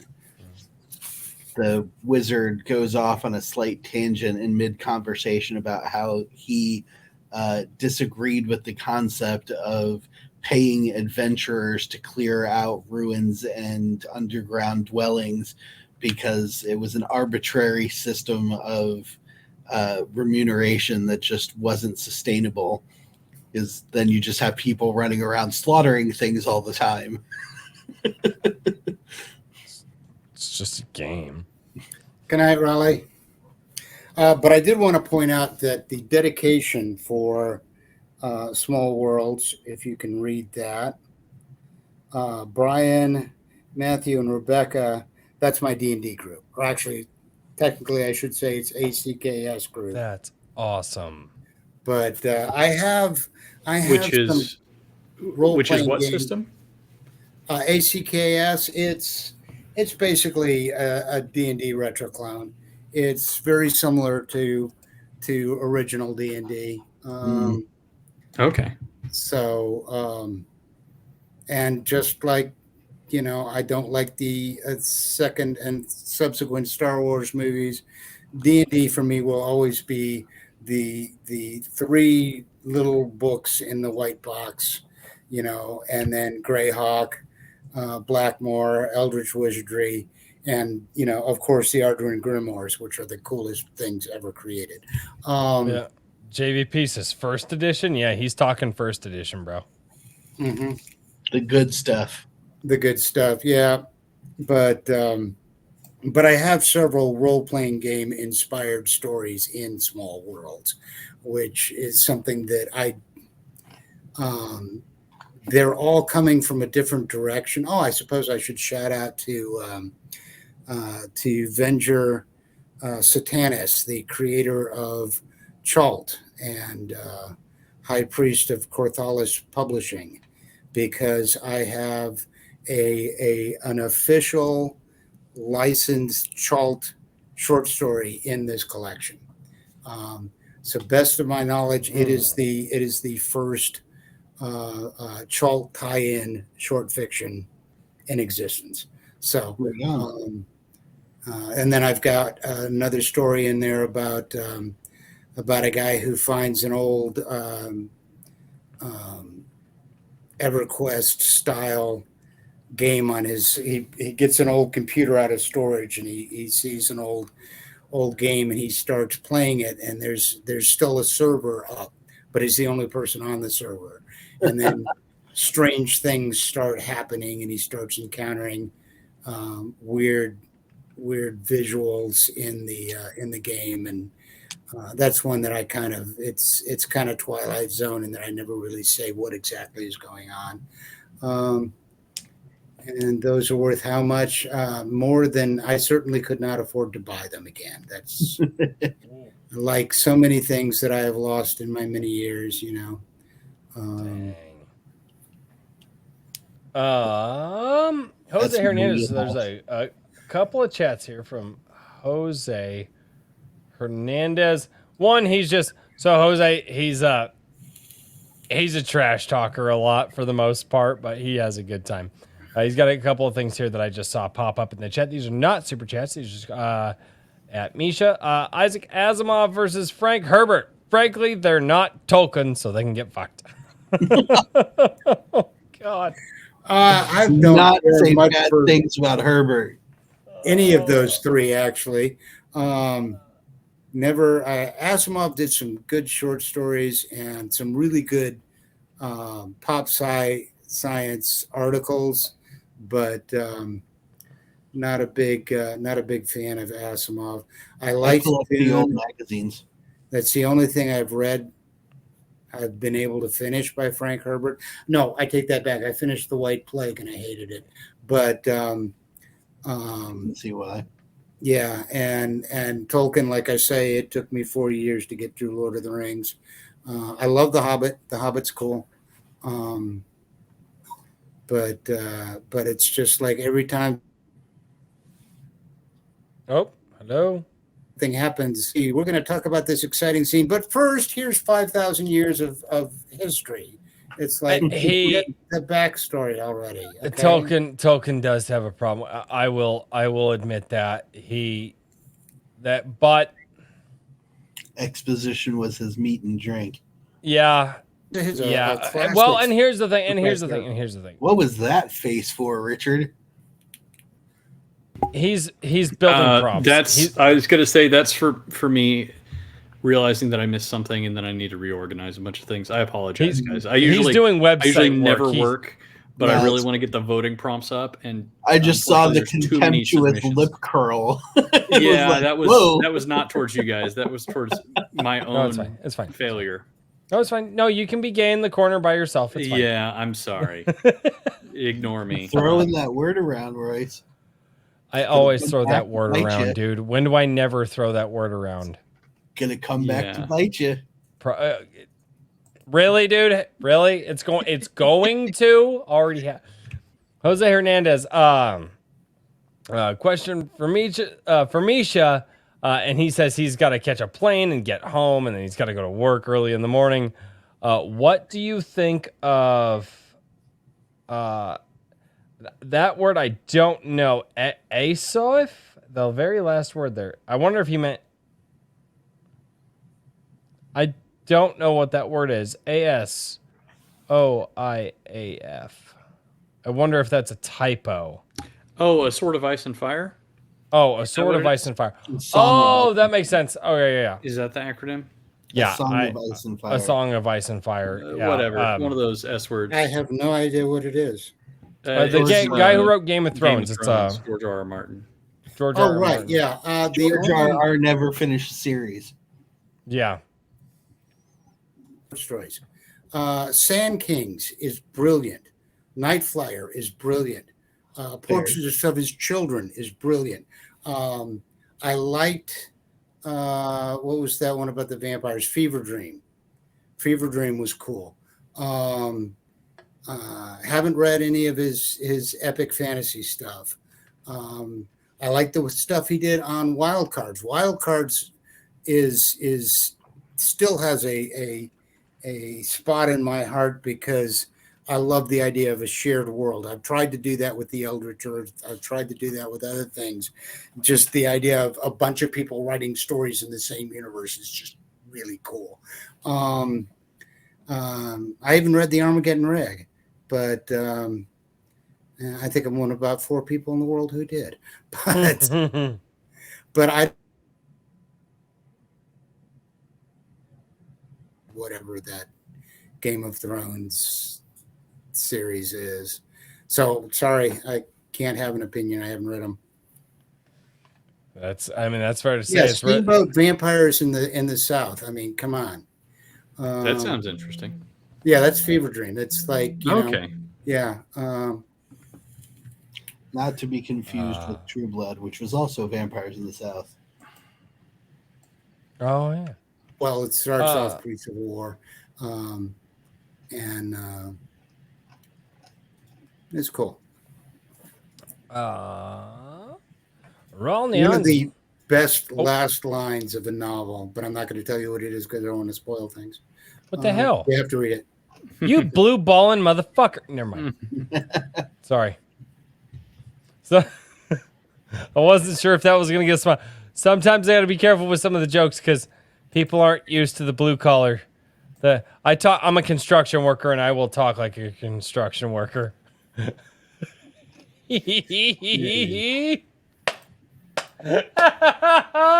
you for laughing at that. Roll Neonzi for $4.99 says, what I meant is that I'll be in the Fantastic Schools book and that Misha had read my entry. Yes, we cleared that up a little earlier because I think I read what you said horribly. But thank you so much for the $4.99, Raul. Paladin Dragoon Rider for $2 says, we are aggressively supportive over here.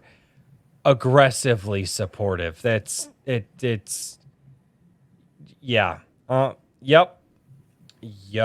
My chat is, they're here to help and you'll like it.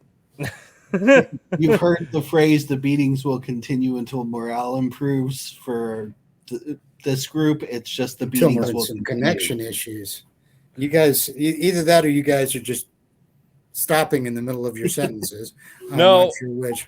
You've been blinking out for us too. Yeah. Sadly. I can speed through these if we're having connection issues, so that way we can wrap up because we're connection also at issues. 30 mark. Yeah, well, connection issues usually only get worse. So let me speed through these real quick, and then we'll do some really quick shills for what we're working on, and then we can bounce. Because the connection issues I've noticed are just getting worse. Okay, so let's go.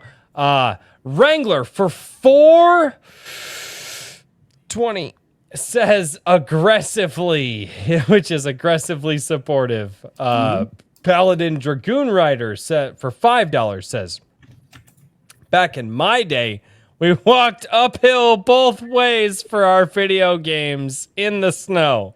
And we had to fight 2 lions to get them. Oh, God. I don't know what that's in reference to. I don't remember. I saw it come in. I just don't remember.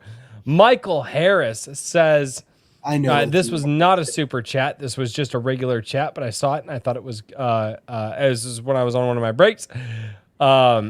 He says, hey there, I was a Calvinist.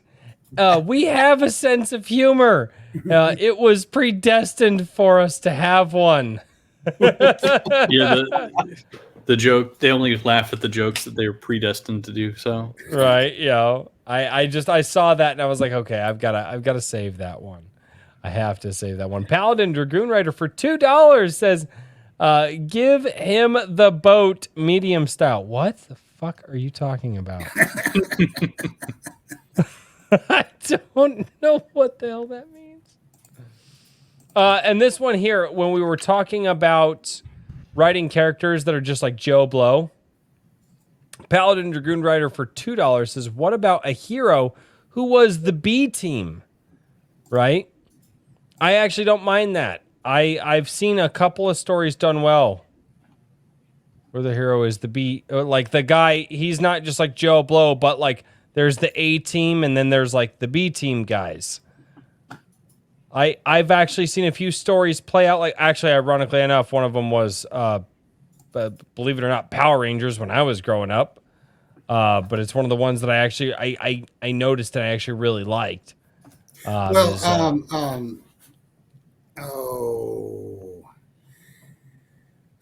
Mystery Men, which most people know from the film, but was actually the backup team for Flaming Carrot Comics, and that was their whole shtick, was that they were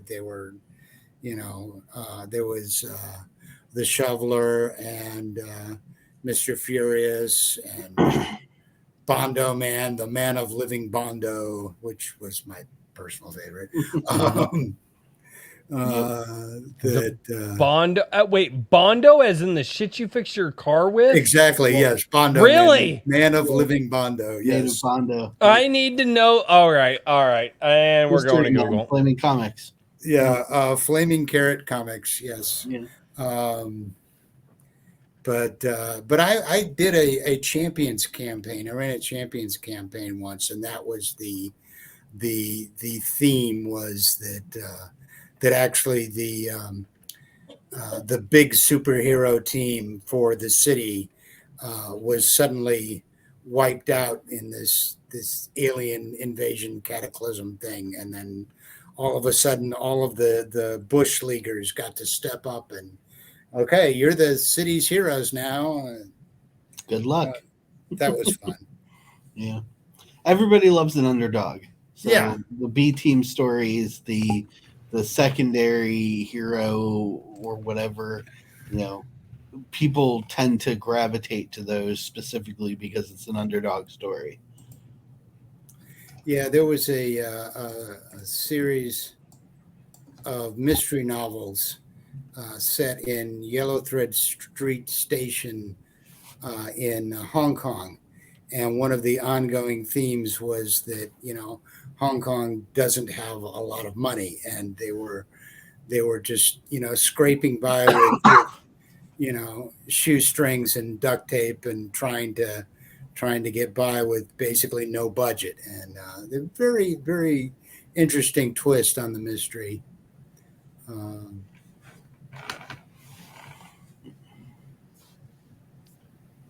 Yeah, it was another trope I pulled with Tales of Halcyon, because the hero character of that story is a little whiny fat kid roped into a epic hero's quest by a wizard who's not even sure the kid is actually the right kid. I'm down. All right. I have caught up with all of the super chats and all the questions for Misha this evening. This was an absolute blast of a conversation. And I say that because I love having blue collar guys on. You get blue collar guys on, we got stories. We've been there, we've done it, we've seen it.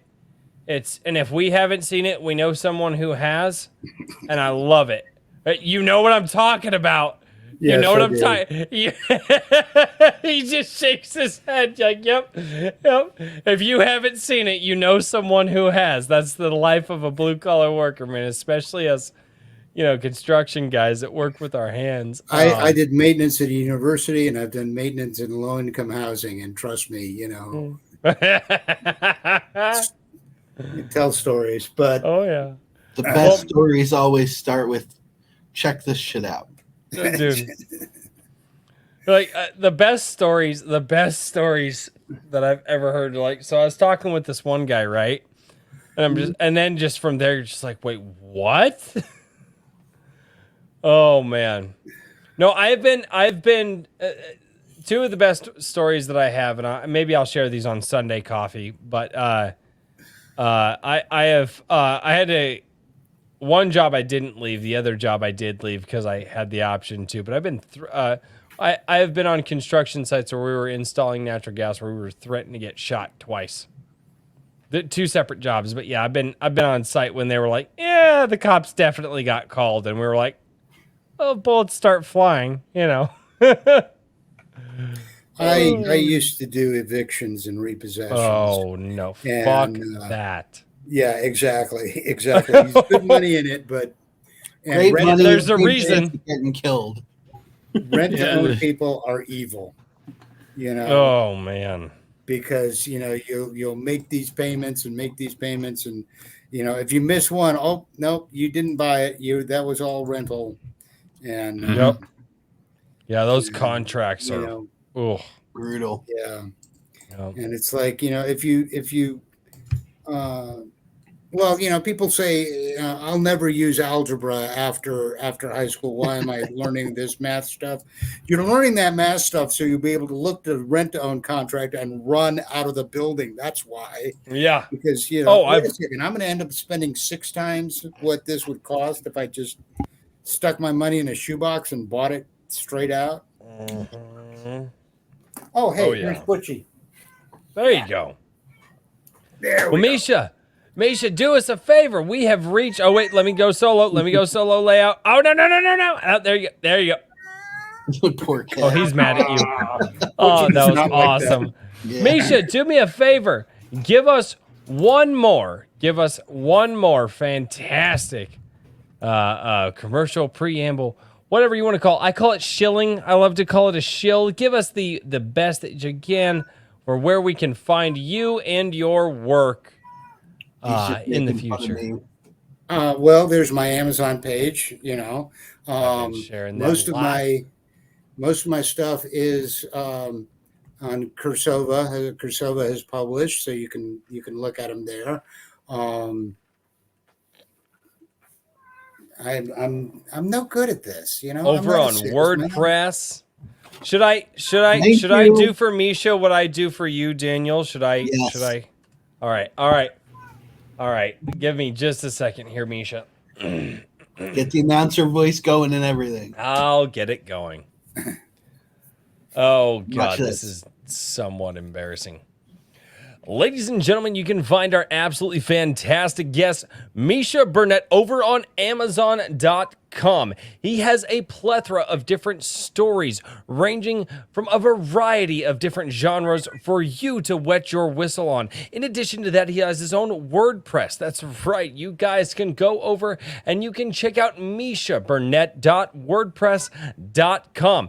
Also, don't forget to check out what he is doing over on Cursova as well, because ladies and gentlemen, the man who spreads his seed far and wide is the man who will reach the entire earth. So ladies and gentlemen, this has been Misha Burnett, and I hope you all will go and check out the fantastic stories that he has to offer. Dude, you lost me and spread his seed. I got a little bit fixated on the seed spreading. That was totally intentional. Everything you guys are thinking, that was totally intentional. I wasn't thinking. Can you explain it to me? I don't get it. No, yeah, sure you're not. In the after show. I'm sorry. That's whenever he's going to ask to look at your tool. After show or after glow? It's right. Apparently, also, Rumble. I would be remiss if I didn't point out that if you support my Kickstarter here for Small Worlds, you are also supporting Cursova Magazine, because he's counting on the revenue from his Kickstarter projects to fund the next series of magazines. So, his submission period will be open August 1st through 7th. And if you want a chance to, sell him a story, then he has to have money to buy stories. And supporting this Kickstarter is one of the ways you can make sure that he can buy lots and lots of stories. Yes, you did. Thank you.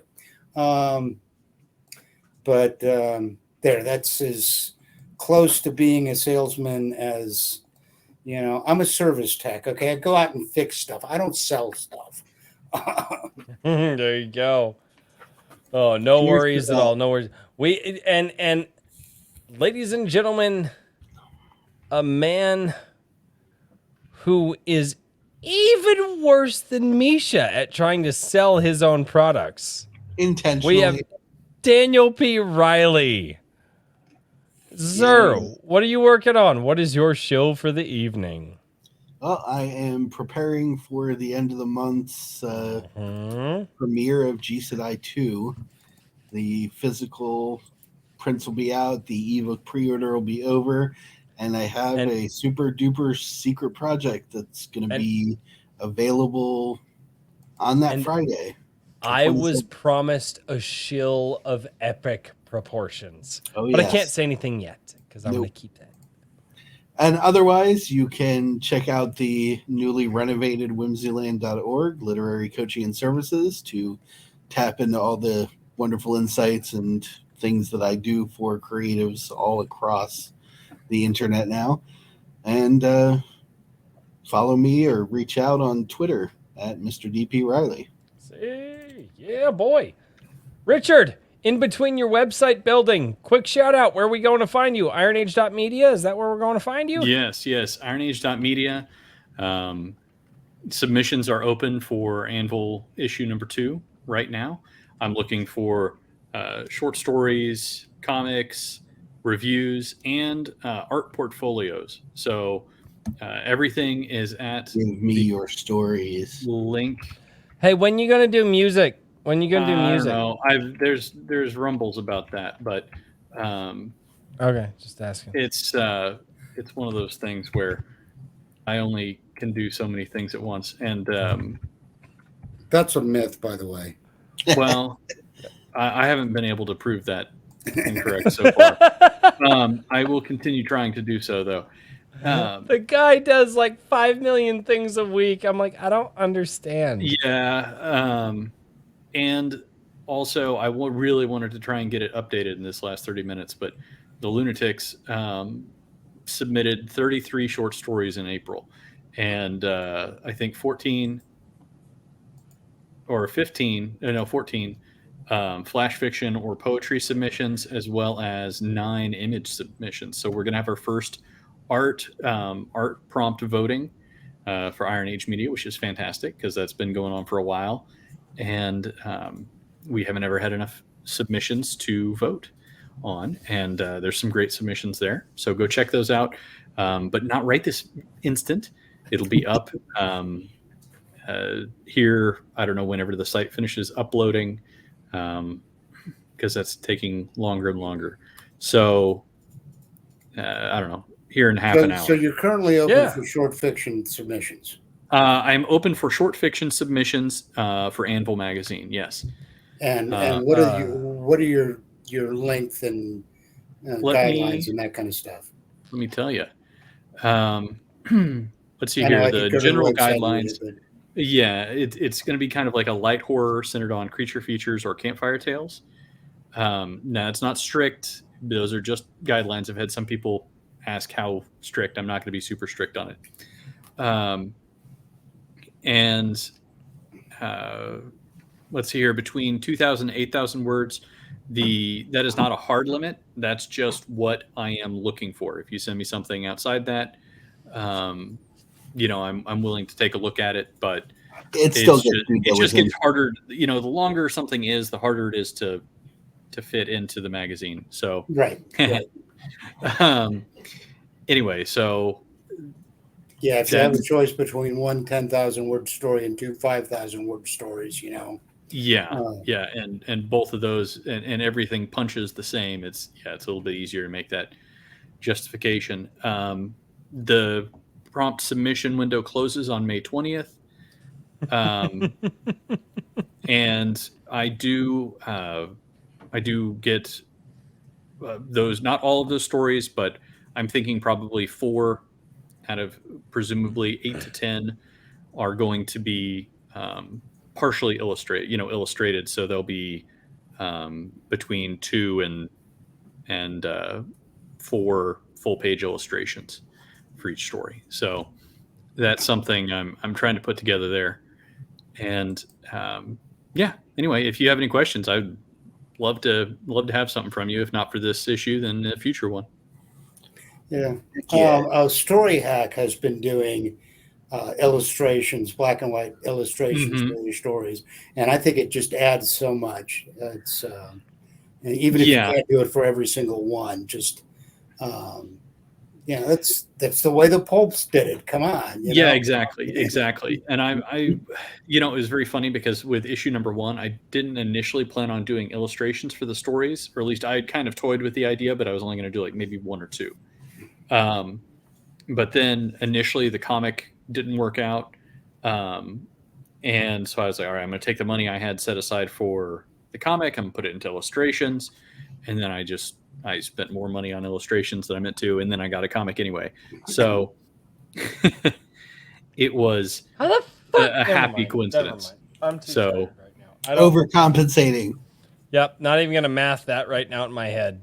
Well, I'm just saying that it was. You're an engineer. You do things weird. I get it.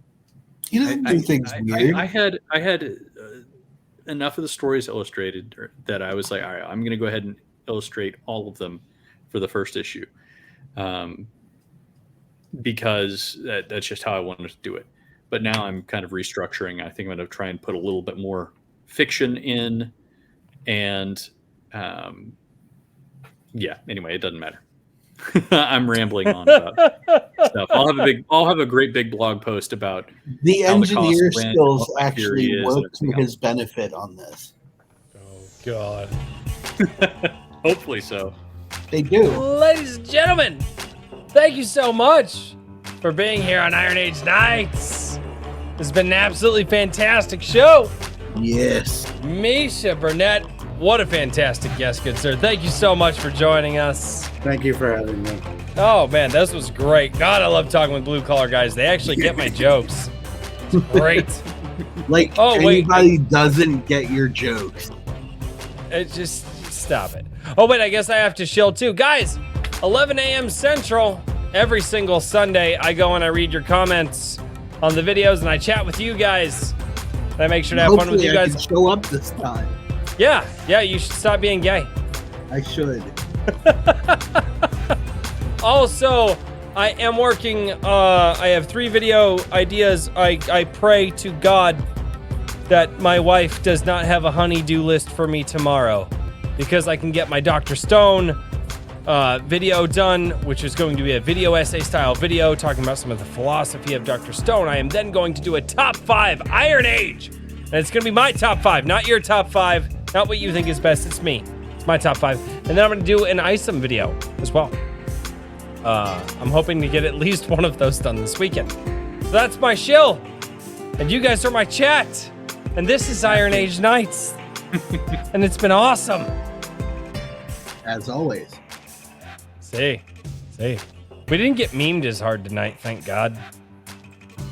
Yeah, they were a little tame. It's true.